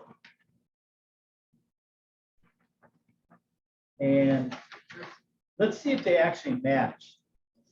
Let's pick one. Let's say 9. Typical on the top. There's that circle 9. It's SD1. We've got SD1. Right, okay. So everybody at the top wall, you see the circle that has 9 and then SD1 under it, and then typical to the right. See that? So SD1 is the only page we got. So luckily it should be on there. So if we go to the next page, SD1, we look for that 9 detail. There it is on the bottom. Now, here's an interesting thing too, is look at this number pattern. I don't like the argument. Yeah. It kind of, I don't know where 1 and 2 are, but it starts on 3 on the upper right. So, It goes 1, 2, it goes from bottom. oh yeah, top, okay, it goes from bottom. Okay, I see it. bottom, top. 1, right to 2, left. 3. Then same thing, 4, 5, 6 going up. So it keeps going to the bottom and then left and then up. Okay. I'm not sure they all do that. I mean, you'll get it, you'll figure it out eventually. But we want 9, so that's going to be bottom center. And look, hold down. All right. So when a building has a slab foundation, it's not hard to connect the wall to the foundation because it's right on the wall's right on the slab. It's when you have a floor in between that you need the hold down. But this hold down still is used because the bolt goes down deeper into the foundation. That you can tell. You can find one with just an anchor bolt somewhere. And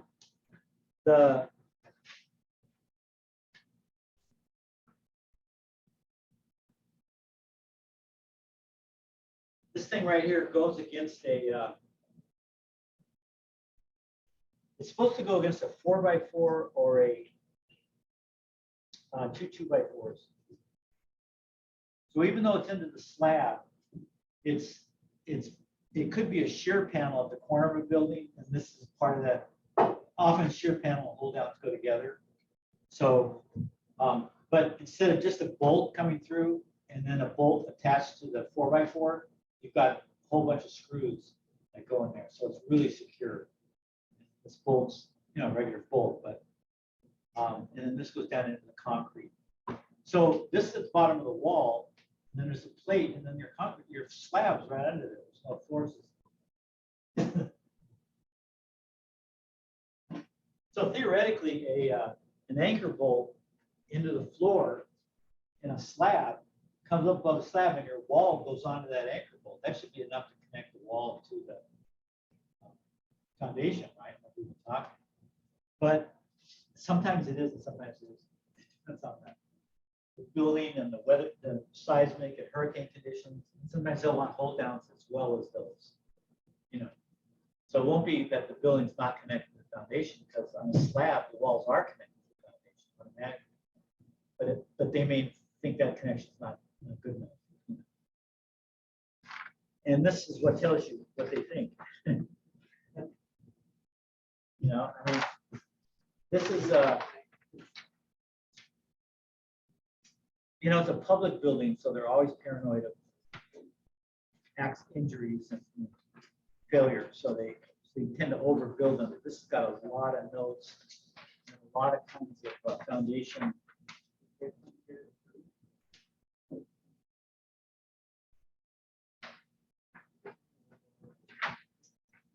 So they look.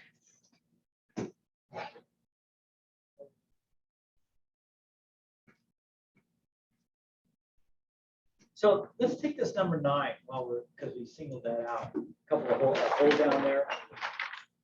It's got an interior when it's in the interior and when it's in the exterior.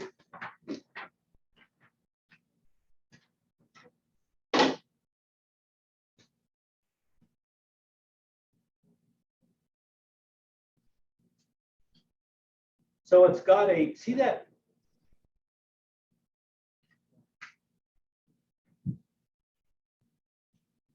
Okay, we're gonna go down all the information, okay? So the top says post per plan, right? Looking at 9, section 9 on SD1. I think that's 8. Oh, that's 8, I'm sorry. Let's do 8. Let's do 8, you're right. Okay, let's do 8. Post per plan. So we have to look and see what those posts are. And like I'm saying, hold downs usually require 4x, either 2 2x, or so that would in the plan that would give that the floor plan, but we don't have that. And then hold downs per plan, it would specify what kind of exact number. All hold downs, there's a million types, and they all have different serial numbers. And then you'd have to do the washer per schedule. They're very finicky about washers too. They might be oversized. And then the rod per schedule. So the anchor bolt, the thickness of the rod has to be, the thickness and the length will be spelled out. So when you're doing a takeoff for this building, there's some guy in your company in the office or the lumber yard, if you have them do it, they're going to go down and they're going to, write down what each of these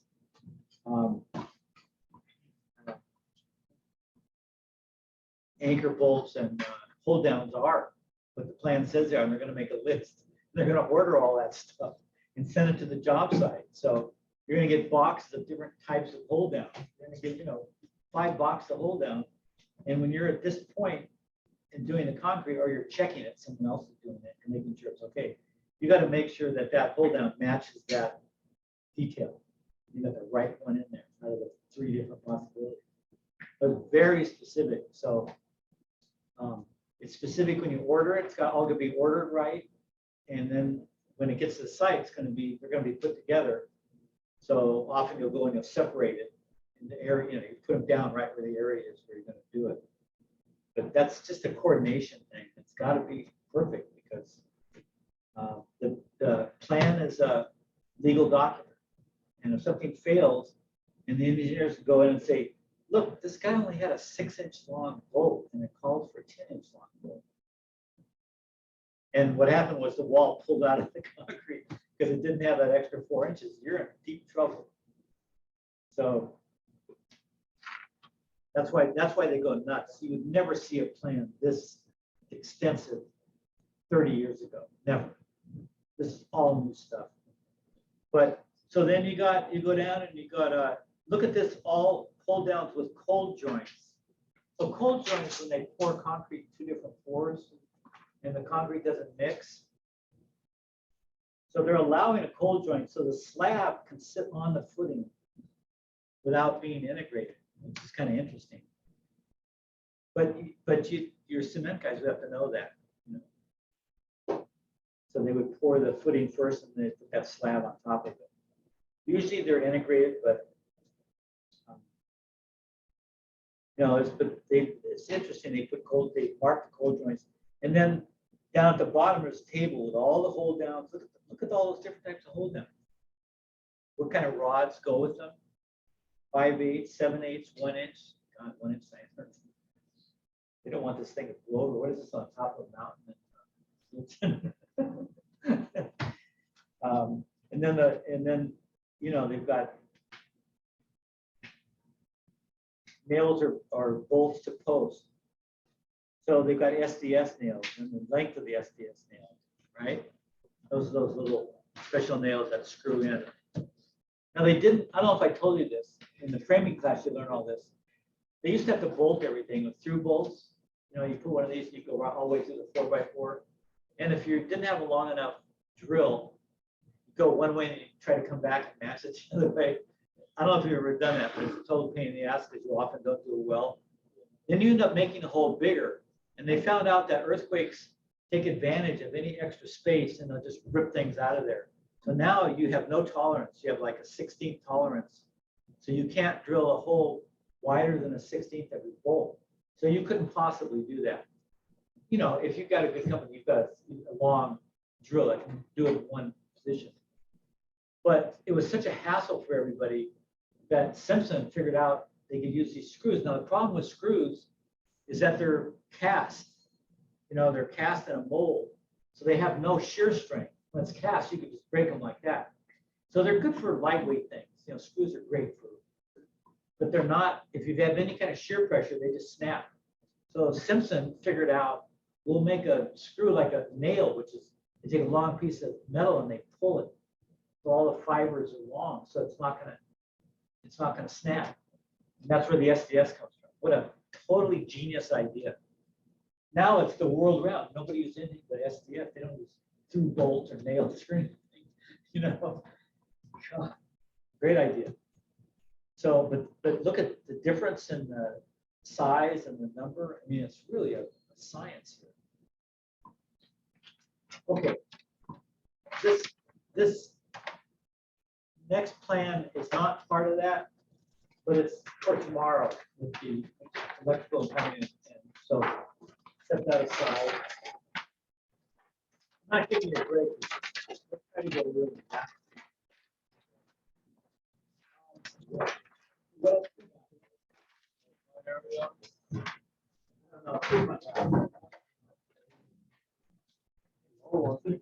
Well, let's go to our house plans. As weird as they are.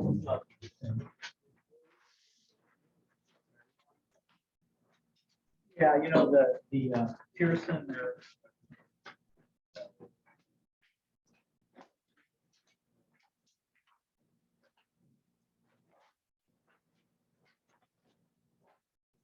Look at this stuff. I'm saving this for tomorrow because I have to go home and lift weights to lift this up. Look at the size of this thing. Well, I mean, it is heavy. This is the UC building, University of California, the Ocean Science. Now we went there. Oh, the last class went there. Remember the one went inside? This is the plan for that. Wow. And I've got a spec book that's in my office. I'm going to bring it. It's that thick. Is the circulating boiler or whatever in there? Yeah, it's got everything. But I'll show you that tomorrow. We're going to spec. I'll show you that. In the book spec. Already? unfinished building? Yes, Okay. right, that got finished. Uh, It's a nice building, I have to It's like like it. the one, but do you have it there? I wouldn't mind working there, Yeah, what's cool. but I already got a job. I already don't have a job, I'm one of those. With the Do you aquarium. have one there? Yes, Yeah, it was. What was our next one? I had a student that worked at the maintenance at UCSB. I was trying to look her up when we went over there. She brought me those. I said, hey, can you give me a copy of those? I mean, that's like couple $100 set of plans. And the book, and she said, yeah, I'll get them for you. Hey, what are you gonna do? Build another one? Huh? What are you gonna do with them? Build another one? No, I just like to show people a commercial set of a place that Yeah. we've either been to in another class or people can go see it. They drive through UCSB. Yeah, I'm saying there's not much you can do with the plans if he gives them to you. Oh, yeah. Oh, I see what you're saying. Yeah. Oh, I know, but the university would say, oh, they cost money to make, blah, blah, blah. Prison break? What's that? Prison break. Yeah. It's study the Yeah, plan. prison break. or The rock office some workers might break out the side wall. Anybody watching the, no, you guys don't have time for that, your age. The Watergate John Dean thing they've got on Okay, CNN. I'm watching it. It's the funniest thing. I didn't think it'd be funny, but those guys that Nixon hired to break into various places, it was like Keystone Cops. It was the most ridiculous stuff. Is it Gaslight? And John, yeah, the Brookings Institute, which is a liberal think tank, he wanted G. Gordon Liddy, which is one of the plumbers, used to tour the country with, what's his name, the acid guy, Timothy Leary. They go together, pro and con issues. They do this college. It was ridiculous. But this guy's a total nut. This G. Gordon Liddy. His plan was to start a fire in this building, and then the fire truck would be these plumbers, these guys. It would be their fire truck. They'd come in, pretend to put out the fire, and then the other guys would go in and rob the safe and get the papers they would. And they bring in to John Dean, who's the lawyer for the White House. He's the legal counsel. And he's looking at it, and inside he's narrating this history. And he's going, fuck, I can't believe what these guys are proposing. And he tells him, he said, no, you can't do this. You'll get caught, it won't work. And so then they broke into Ellsworth's office, and then they used two of the same guys to do the Watergate, which you never do two guys in the job, because if they get caught, they'll screw them both, they'll connect both jobs. So, and one of the guys in his wallet had a list of people in the White House in his wallet, so they got these guys. Oh, man, and what happened is they put the bug in the wrong office, and then they went back the next day, and that's when they got caught. But it was so fucking funny. I mean, Dean's just going, I can't believe it. And he wanted to quit, and they said, you can't quit because we'll make life hard on you. So he had to stay. And so finally, it was so insane, and he was having to cover up so much, he just said, I gotta come clean. So he changed the whole thing himself. But I never thought it was that funny. I mean, you never heard those details, but it was hysterical. These guys were like, it's like a 5-year-old would say, hey, how should we rob this bank? And he'd come up with a plan. Well, first you have a lemonade stand, and everybody's gonna go over there to get lemonade. And then you take your tricycle around the back. And they were so bad when they wanted to tape the locks on the doors, how essentially the door, you tape it, Oh, yeah. vertically. They would just tape it sideways and somebody come along and pull it off. And then- and- They saw the tape. Yeah, and they asked the guy if he pulled the tapes off, and said, yeah, and he had them. And that's how they got caught. The security guard saw the tape. Oh, man, it was just, that's hysterical. It's a great show. Poor guy. So this front page has the door and window.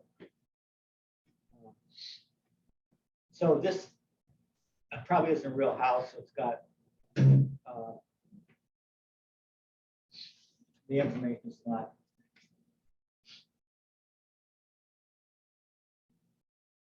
Well, it's got an egress and it's got energy specs. Those are some weird door sizes. Yeah, I know. 7-foot doors. that was the mark of luxury for a while, you know, that you had a taller than normal floor. I mean, yeah, you go to Montecito, and they'll, a place Oh, like yeah. Montecito, they'll have, you know, It's 10-foot terrifying. doors. Those are bitch to live.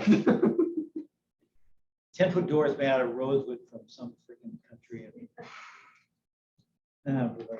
We had girders ordered from an Amish barn in Philadelphia. Yeah, exactly. Okay, so it's seen the elevations. Okay, let's go to the foundation plan, because that's one of the things on the docket.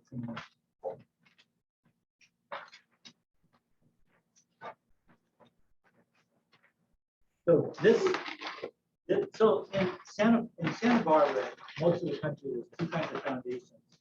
The slab foundations, which is just a 4-inch, 6-inch slab, and they put the walls on it. And the bottom plate has to be pressure treated because it's sitting on concrete. So when you build a wall for a slab, bottom plate's pressure and the rest are regular wood.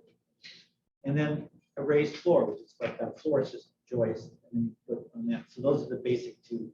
So then when you see an outline of like looks like a wall outline, then it's a raised, it's not a slab. Obviously, slab you wouldn't see any. Yeah. What did they do before pressure treated lumber? Oh, they used the oak, because oak's very rot resistant, like, you know, the true oak, the oak, back east oak. And then they used, well, they could use redwood same way. But yeah, they just used some kind of wood that was more resistant.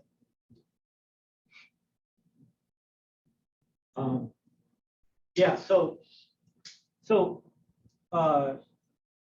foundation plans, you're going to pour the foundation from these plans, right? And then you may give this to a concrete company to do, but it's still got to make sense. So before you gave it to the company, your construction company would look it over, make sure the plans were okay. So one thing you got to do is see the walls got cross-checking. That's how you can tell it's a foundation wall. In this one, right? You can see all the walls. Yes. Then in the center of the wall, there's black dots. You see those? So those are foundation bolts. And so obviously, if you look at that 45-degree, the end of that dining room, the top left, obviously you have to have a bolt where each wall changes direction, right? Because it's the end of a wall. And the law tells you there's certain constraints. You have to have a bolt within 12 inches of the end of a wall. So, but that also includes where you join plate. It has to be 12 inches. So you have to know the size lumber. You have to order the size lumber to know where the bolt's going to go. So you wouldn't order the lumber before, most likely before you did the foundation, but you would find out from the lumber company what length boards they typically sell for that mud sill, the treated thing. And they say, oh, we have everything from 10 to 20 footers. And say, okay, so you would break these at 10 or 20 feet or somewhere, you know, you wouldn't break it over 20 feet because you couldn't get a board big enough to make that. So then you put your bolts, you mark the break and you put your bolts on. They have to be 12 inches from the end of a plate. So where the plates join, you have to have a bolt 12 inches from that break. So you have to mark the breaks and make sure the black dots on each side of those. You need that to figure out how many bolts you need. And also, if you're doing it or the concrete guys, you know where they're going to place those bolts. So that's important. So that's what all those little black dots are. Then they can't be more than, I mean, it changed. I think it's still 6 feet. They can't be more than 6 feet apart to hold a plate. So you're either holding a wall on a slab, the walls just go right on the slab, or you're holding what's called a mud sill.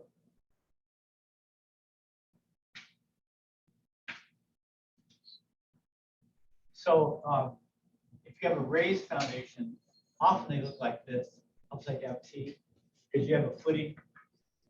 The footing has to be a certain width because you don't want the weight of the house to push into the ground. So this is all specified for single story, double story, triple story, the width and the thickness. And the width of this here is also specified by code. So when you do a foundation like that, you're gonna have a floor system go across, and you have to have something, an intermediary, so you put a piece of wood sill that the floor rests on. But because it's touching concrete, it has to be pressure treated. So we call it mud sill, at least in the, I don't know what they call it. They call it mud sill here. So they have different names. That one's got different names. But New England, they call it mud sill. Mud sill or sill. Yeah. So when you order wood, if it's a slab, you got to make sure you're ordering bottom plate separately from the rest, right? Bottom plate will be treated, top plate will be regular, 2 top plates. So you got to make sure you keep all that straight. Yeah, so they have to be 6 feet, within 6 feet, otherwise it's not holding the wall. You may have, these are anchor bolts, but there may be hold downs, especially if you're in seismic territory. You may have certain areas where, well, see if you see any. Offhand, I didn't see any hold downs, but a house like this would probably have some today. Yeah, There's one dot at the bottom left corner. That's outside of the wall. outside of the wall. Yeah. No, yeah. That Bottom left corner of the building. You have this group. Yeah. Yeah. So it's the only place. Yeah. Well, you know, if I saw that, I would probably make a list of things like that, and go to the architect and say, I think this is a mistake, but would you just double check? You know, stay on the safe side. But yeah, I mean, usually your reasoning can rule it out, like yours just did, so I think it's true. It's just data. So there's an outside wall that takes joists, and if the joists have to span too far, then you have to put an intermediary something. And that's what all these squares are, like pads that have posts. And then you either have a girder going across those and joists coming off the girder or on top of the girder. So they're intermediary foundation, all those. And if you look at, anybody ever been in their crawl space in their house? Okay. Yeah, I've been in a crawl space. You don't go down there, guys, all the time. It's a pretty nasty place. You know what's great about here? You know, they have screens. The older houses have screens that you crawl in. And the black widows love to go right around the screens because that's where the flies come in. There's so many black widows. Yeah, yeah. So be careful when you go in. You take the screen out, look really carefully, and shush away the black widows. It's kind of cute. They weren't so deadly. They're not deadly, but you don't want to get bit by one. They burn the whole thing. Yeah. Yeah, so, but if you've been down there, have you seen sometimes you have piers, those little, I don't know what sheet that is, trying to cut off. And then they have a post on it, holding up the middle of the stuff. And these have they put pockets, they put, whenever you don't want concrete to be somewhere, you put something in it so the concrete doesn't fill there. So these have pockets where the beams fit in, so you put something in that wall where the pocket's going to go so it doesn't fill up. They call it a pocket because there's a little hole there. And then, you know, any kind of utilities that go through, you need to usually have a piece of plumbing pipe or something that creates a hole. Because once that concrete's poured, you're not going to want to go through it. So do you get the idea of this plan? I mean, you know, once you start, they're all the same, right? They just have information and it's specific to the area of the house you're doing, but it's laid out the same way.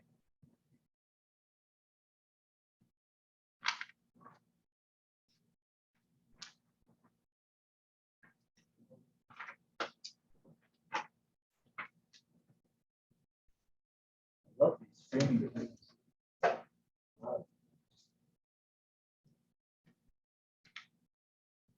Oh yeah, here it is, Lewis S1.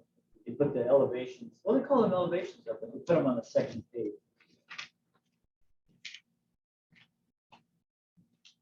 These don't have great, Are we going to the section? Or where are we going? well, I'm trying to figure that out. Let's go to, are we good with the foundation plan? Do you need to talk more about it? Oh, you know what? Yeah, I'll give you this for homework assignment, okay? That is on this frame construction handout we got last week. There's a lot of stuff on, you guys have that handy or no?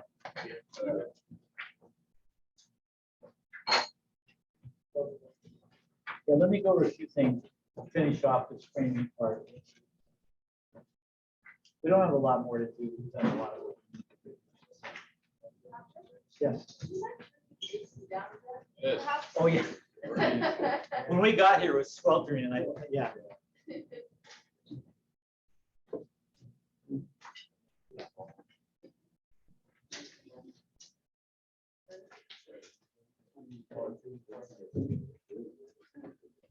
I opened all the windows up and turned the air purifier for COVID reasons. But today was hot, so I turned on. Usually I turn on just the fan and let it blow. But it was kind of warm when Tyler and I got here, it was kind of warm. Huh? So, but yeah, I forget, so let me know. Let's get forward. So on page, if you got this out, if you left it at home, it's fine. On page 10, the bottom right, there's nice scribbled in.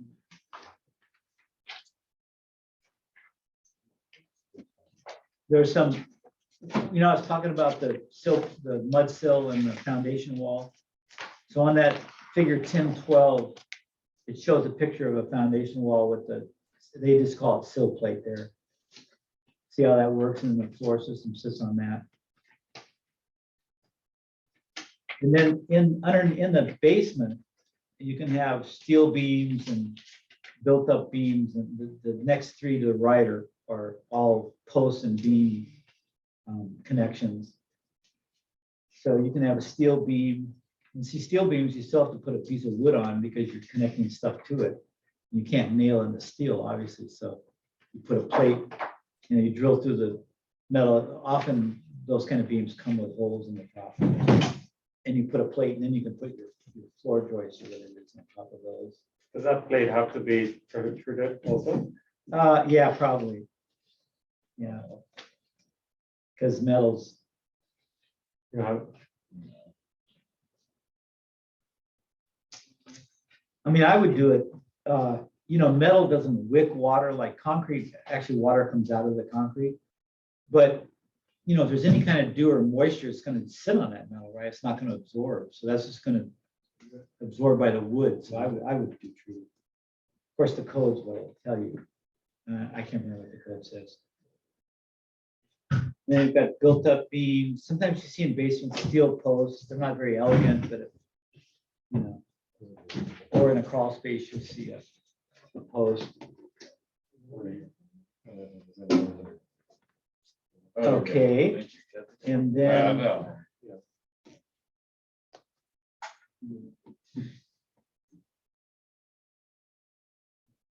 on the next page, 11, there's a bunch of metal connectors. And in our framing class, I don't know when that's offered next, but framing class, we do a whole unit on connectors. That's become a legal issue now. I mean,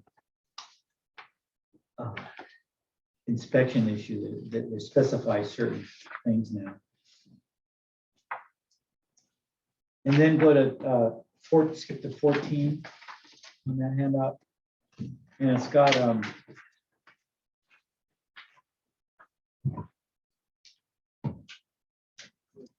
different kinds of foundation.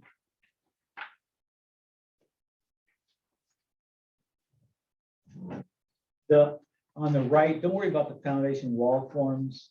You know, some people build them on site. Some people have reusable forms that lock together. There's a million variations, but unless you're going to do cement, you don't need to worry about that now. On the right hand, they've got a slab on grade versus the what do they call it? They have a name for it. They call it upside down T. Any of you guys know another name for that? For a floor, stem wall and footing? They don't have a name for it. But see the upper one's that slab. So because the wall requires some footing under it, when you have a slab, you just thicken the edge under where a wall, actually your wall is going to be. See where it says thickened edge? So that's just the one pour. And you have to put a certain, you have to put sand and gravel and wire mesh and film underneath that slab. There's a whole requirement of what goes under a slab. In some places, rigid insulation. I don't know if California has it, but.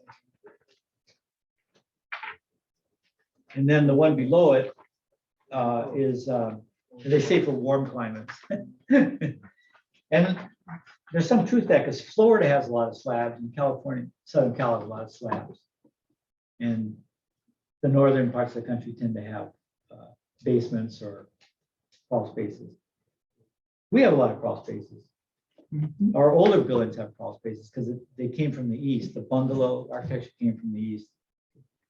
But once we started being kind of modern, beachy, you know, sunny slabs, simpler, faster. Florida must be all slabs, you know. So you need a footing underneath, and that's prescribed by law, and then the size and everything, and then you need a stem wall on top. Okay, that's not really much new than we've been talking about.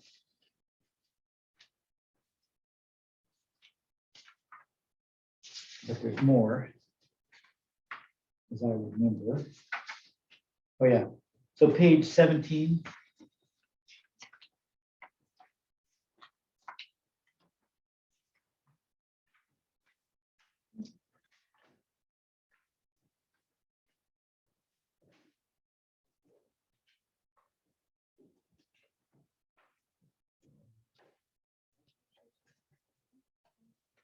And there's not much new there. There's a nice kind of section side view of a floor system on a concrete wall. Oh, okay, here's an interesting thing.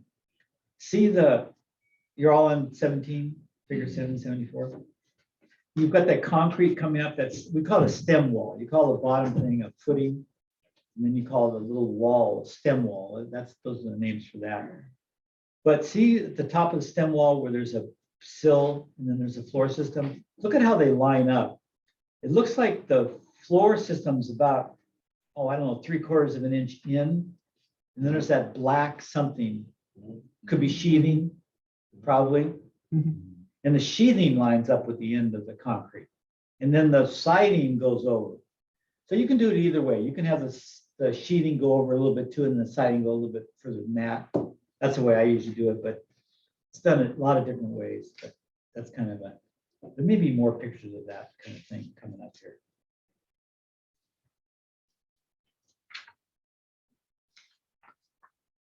Yeah. And Patrick, it's okay to have the sheathing touching the concrete like that? Yeah, you know, it could wick up water, Right. theoretically. Yeah. And so probably if you're being really fastidious, you could just paint something on there, you know, waterproofing on the back of that. I don't know that guys do it. I've never done it.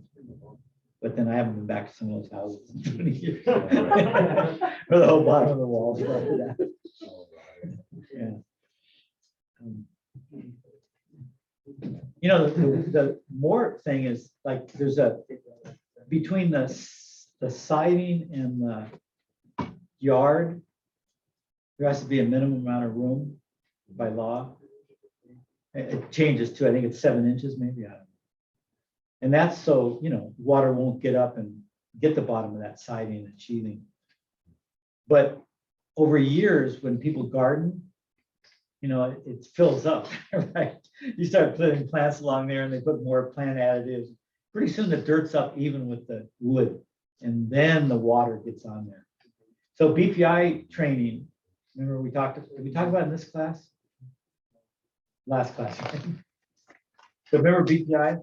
So they go around and look around the whole house. They make sure that that yard is sloped down and there's space between them. And so it's not a real safety thing, right? But it's, you know, they're there, so they do it. I think it's kind of cool. You know, they say, hey, you guys got to, you know, slant that down. It's too close to your wood. It's getting wet. It's gonna, sometimes it's already started to rot. Here, here they've got a couple of alternatives on page 18. B is like I was telling you, the invoice. The header is even with the concrete and the plate and the wall. Yeah, so there's variations. That's not totally important. Let's see if there's anything else that's worth looking at. Brick veneer on page 19. We do very little of it here. But if you lived in Pennsylvania or Maryland, where everything's got to have that brick veneer, that's how they would do it. They would actually, that's pretty heavy, right? So you got to put it on something. So they just extend the foundation out and lay the brick on it, which makes all the sense in the world. But we just don't do much of that here. And then page 20 starts with cinder block, or as they call it, what do they call it now? Oh, come on, you guys. CMUs. What? CMUs. CMUs, thank you. Wait, that's what they call them? We still call them cinder blocks. No, well, yeah, the government calls them CMUs. Yeah, but yeah, we call them cinder block. But those are really handy. There's a place for those. They used to be really, you know, when people did that a lot, they were really fast in doing it. You know, Mason could really do a whole foundation pretty quickly. They still have to be, the core has to be, have cement poured in it. So, you know, now they're saying, well, if you're going to pour cement, let's do the whole thing. You don't need forms. You can build that without a form, especially the way guys used to be able to do it. Unless it swales out. Yeah, yeah. So, and then there's some on page 21, there's some more thickened slab examples. You know, where it shows the gravel and a moisture barrier.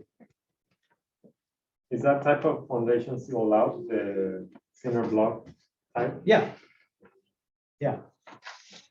I mean, it has to be, you know, engineered as part of the, you know, so that it replicates the stem wall.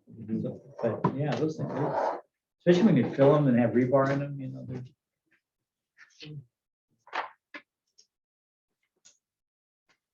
And then on 22, the back page, it just shows you on a hillside, they have caissons, they call them.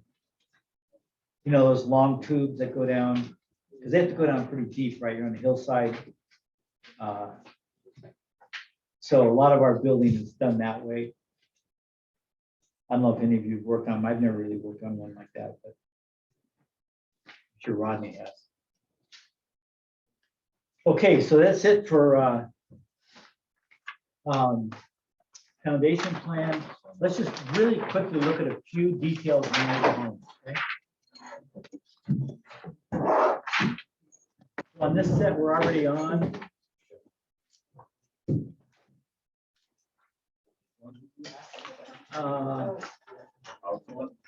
Go to D1. Yeah, the house plan. Go to D1. Again, the on the left, the house section view. A lot of plans have that from roof to foundation. See that on the left-hand side of D1. It kills me. They put the wooden window, all the wooden window detail on there. Like nobody cares about that anymore. But you know. But they have the insulation, all the different boards. This one has where you would put caulking to keep, you know, wind out. So these are really useful. And if you were doing the siding the house and you had the elevation of the house, finished floor, and you wanted to find out where the floorboards are, this would be easy to add up these things. You know, it's right there in front of you. You could just easily add those up and put your place. It's funny because here It's cinder block, so you wouldn't even need form boards there, but. Oh, they have a thing on headers. They wouldn't see that this is not.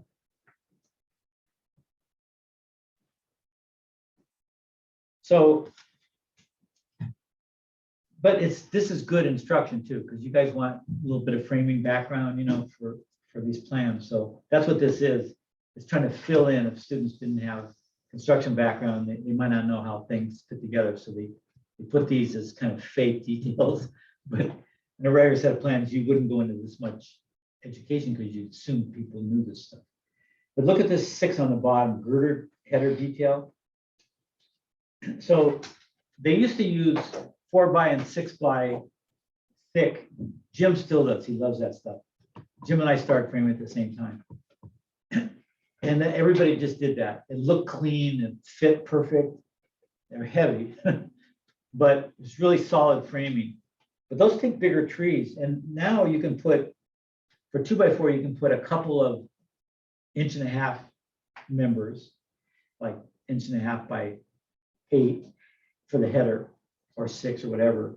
So it's 3, and then you have a 1/2 inch to kill, and you could just leave that empty or put a 1/2 inch plywood. You could leave it empty if it wasn't too long, because you can span over that gap with siding and stuff, sheathing, whatever.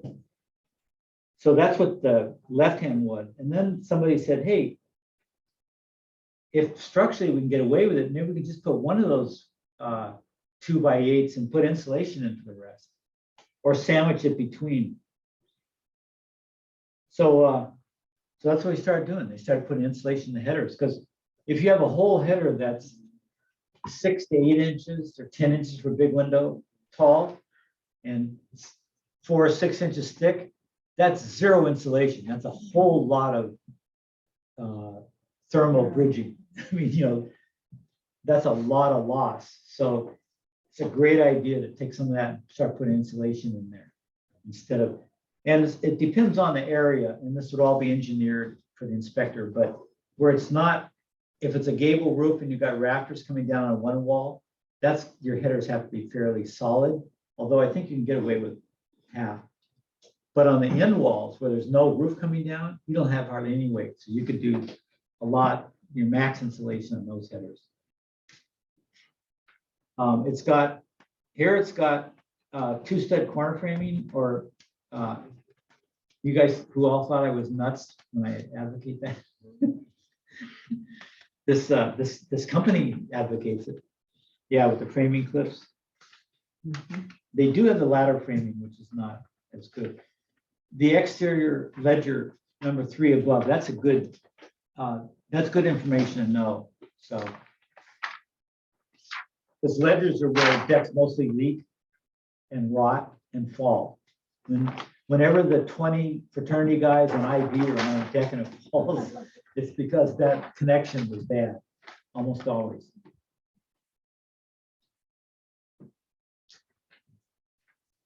Then D2 has more stuff. I don't know.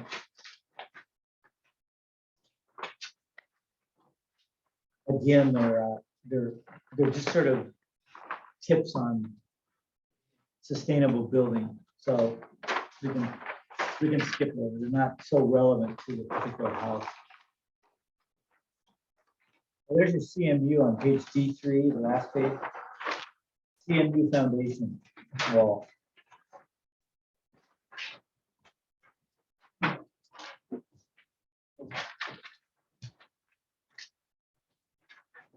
Okay, I think that's good. Yeah. So tomorrow, bring your handout that you picked up today, and we'll go over the electrical, plumbing specification, HVAC. And then we'll be ready for the final prep next week, and we'll do some stuff on building. Yeah, risen right by.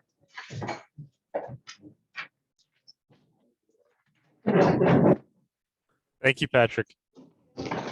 And I would say leave the stuff on the table, and then they keep tidying up. Every day I come with a little more tidy. The maintenance guys can't stand it.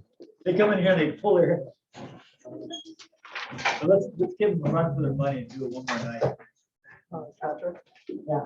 So, my stepdad, not my stepdad, but that's just a way of phrasing it, that's shorter. He's shorthanded tomorrow at his restaurant, with like 5 of his employees left, so I'm gonna have to cook him from 6 to 10. So I'll have to watch the Zoom recording. You don't drive like a speed demon. Yes.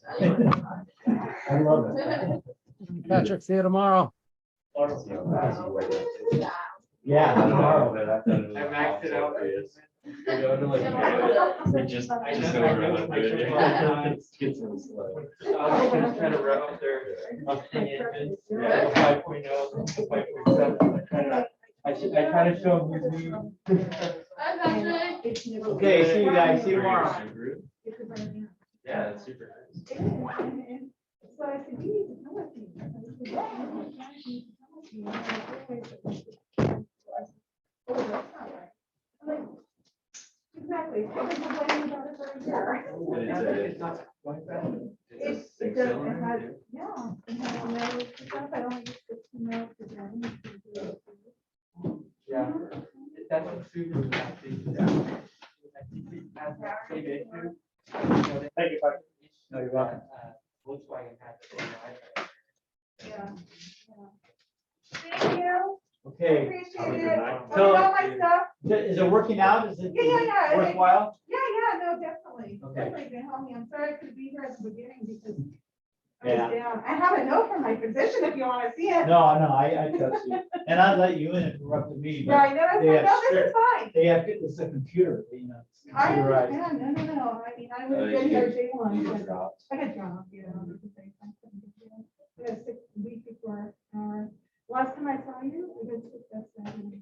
Into the spring semester. Yeah. That's- so there- I had a scare this last week. Did you? I went out to dinner with some friends, and it was an outside venue, but it was Uh-huh. still, and the kid, their son, had positive, he had a negative test that day, so she let him come to, it was her birthday. And then that next day had a positive test, so she called him. You know, here's the interesting thing. I wasn't even with this person, but her husband has an office and I Yeah. have my own office. Yeah, She came in for 5 minutes. She walked through the front door, picked up keys and walked out the back door. man. And I'm double vaccinated and double boosted. And you got it. And I got it. Well, you know, And I mean, I think my office. and it all was the an time. Omicron, I mean, they know what variant it is. It was Omicron. Yeah. You know, that's why I keep telling people, say, you can't be too safe, you know, it's. I So got we- it, like 2 weeks before school started for the spring semester. You got it? And then I was able to get that, like the week, a week before. Yeah, Like I was able to get back. yeah. Well, you know what's funny is the testing, we get the city college testing, which is really great. Yeah, It's it is. fast, you get the results the same day. My wife, all of a sudden, she was part of this too, right? And so I said, well, I mean, you can't use the school, they won't, you don't have an ID. So I spent an hour trying to track down a test, what do you call it? When you drop in Test, testing. Couldn't find one. They had one at IV. CVS. They had one for the students in the theater, IV theater. So we go down to the IV theater, nothing there. We asked the student, they said, oh, it's over in the dorm door. So we walk a block and then it's appointment only. The information is not even good. on I the know, internet. that was my problem. They couldn't find the information. That's- Go through And my I'm going, doctor. they're pushing testing. It's the way it's gonna save us and they can't even make it They decent. used to do it at showgrounds, I'm not doing it over there. No, they No. do, but it's only for, Students. students and, public workers. Well, So to find a private, I mean, it, And you it know, costs a lot. yeah, and so if I go to CVS, it's not. okay. and CVS has a drive-through, but we had to wait a day. We had to wait till Sunday. I Oh, think. is that right? Yeah. You know, and I'm just going, man, I was so pissed, you know, I mean, You know what's even worse, is getting medication. I mean, Yeah. luckily, because I was boosted, I didn't get as sick as I could have been, but it was still a 3-week process Yeah. overall. yeah, And, Did you getting get the some medication, like, No, because I my just other lost half faith died, in I couldn't go there, so I had to go and pick I it up did like at one 5 day, minutes to one 10 day, when the yeah, store closed. this is the medication The that, antiviral, Yeah, yeah, to yeah. keep you, because you know that you have it right away, Yeah. you take the and antiviral. where I did didn't you get know it? I had Just from, Well, my you didn't have doctor- your doctor prescribed My it. pulmonary doctor prescribed it, but CVS had it. They have Wisconsin clinic didn't have it. So dealing with those Yeah, people, didn't have it. no, dealing with those That's people my- were the worst. Like, it took me 4 days pay You know, to get that- it. That's what's so insane about this. Yeah, But I think all this is kind of breaking down. I think so too. We But- had, this whole pandemic is, I mean, people are underemployed, right? We don't even have enough people to do stuff, so that's. And I made him well in the back. It's Well, you bad. can, the federal government is giving away a test to every family, Yeah. every person, and that's what states. But you look at too. well, we look at one of those tests, and I gave my wife one, and it says, well, these tests aren't, basically, these tests aren't that good, so you need to get two, to make sure it's not a false. Depends on the brand of the Yeah, I test too, know. because some of them will say positive, some will say negative. Well, mine wasn't like that. Mine said if you have any speck of pee, you're positive, and I did it twice, and I was really thankful to do, and Did you have some bad symptoms or not? so much? yeah, I just, remember that headache and kind of like nauseated and. Really tired? Yeah, that's the worst part, is like I couldn't even keep my eyes open, my head open. And I thought because I hadn't been sleeping, because I was, I had all those 5 classes and Right. kind of. But then, like on the third day, I No. just, No coffee? yeah, no, I had really bad cough. Oh, yeah. You were I- fine oh, on I- the third I- day, or it was really bad? Lost the taste Third in day my was really mouth, bad. and only one day where Yeah, what? like I lost taste in my mouth. Oh, yeah. Oh, yeah, wow. And then one Yeah, day yeah. that I was just really tired, like I didn't have the strength at all. I didn't feel like drained. And you I got can follow your the taste plan back and since then? everything. Yeah. Okay. Wow, well, yeah, you're young, it's so different. I've got, I mean, I don't even know if there's lung issues, but, I have some issues, and I just don't know. Yeah. So I don't want to take a chance, Yeah. Otherwise, I'm pretty healthy, and probably nothing would happen, but it's impossible, this guy had. Do you wanna take photos over? Yeah, that'd be great. Yeah. You did too, right? Yeah, that's why I try to keep away from it. Well, yeah, well, I do too, but this was outside of the restaurant. And these people are really close friends, and they're really careful. Even when I'm working. Don't leave it. That would be bad. Yeah. Even when you're touching money, cash money, I you have to have some hand sanitizer. Yeah. have a doctor, I have a doctor next door to me. She's the doctor in Visalia, and she comes, stays at her house here. She said, pretty much everything's gonna be good. That's kind of a given. I said, well, not yet, though. I got it out of the way. Yeah. Because I got the variant. What was it called? The Omicron. Omicron. Yeah. It wasn't as strong, but it goes around a lot more. So once you get it, your body. kind of- Yeah. But That's good part. A little. but it's a thing of age too, right? I It mean, is. Look, and he's young, and he hardly feels it.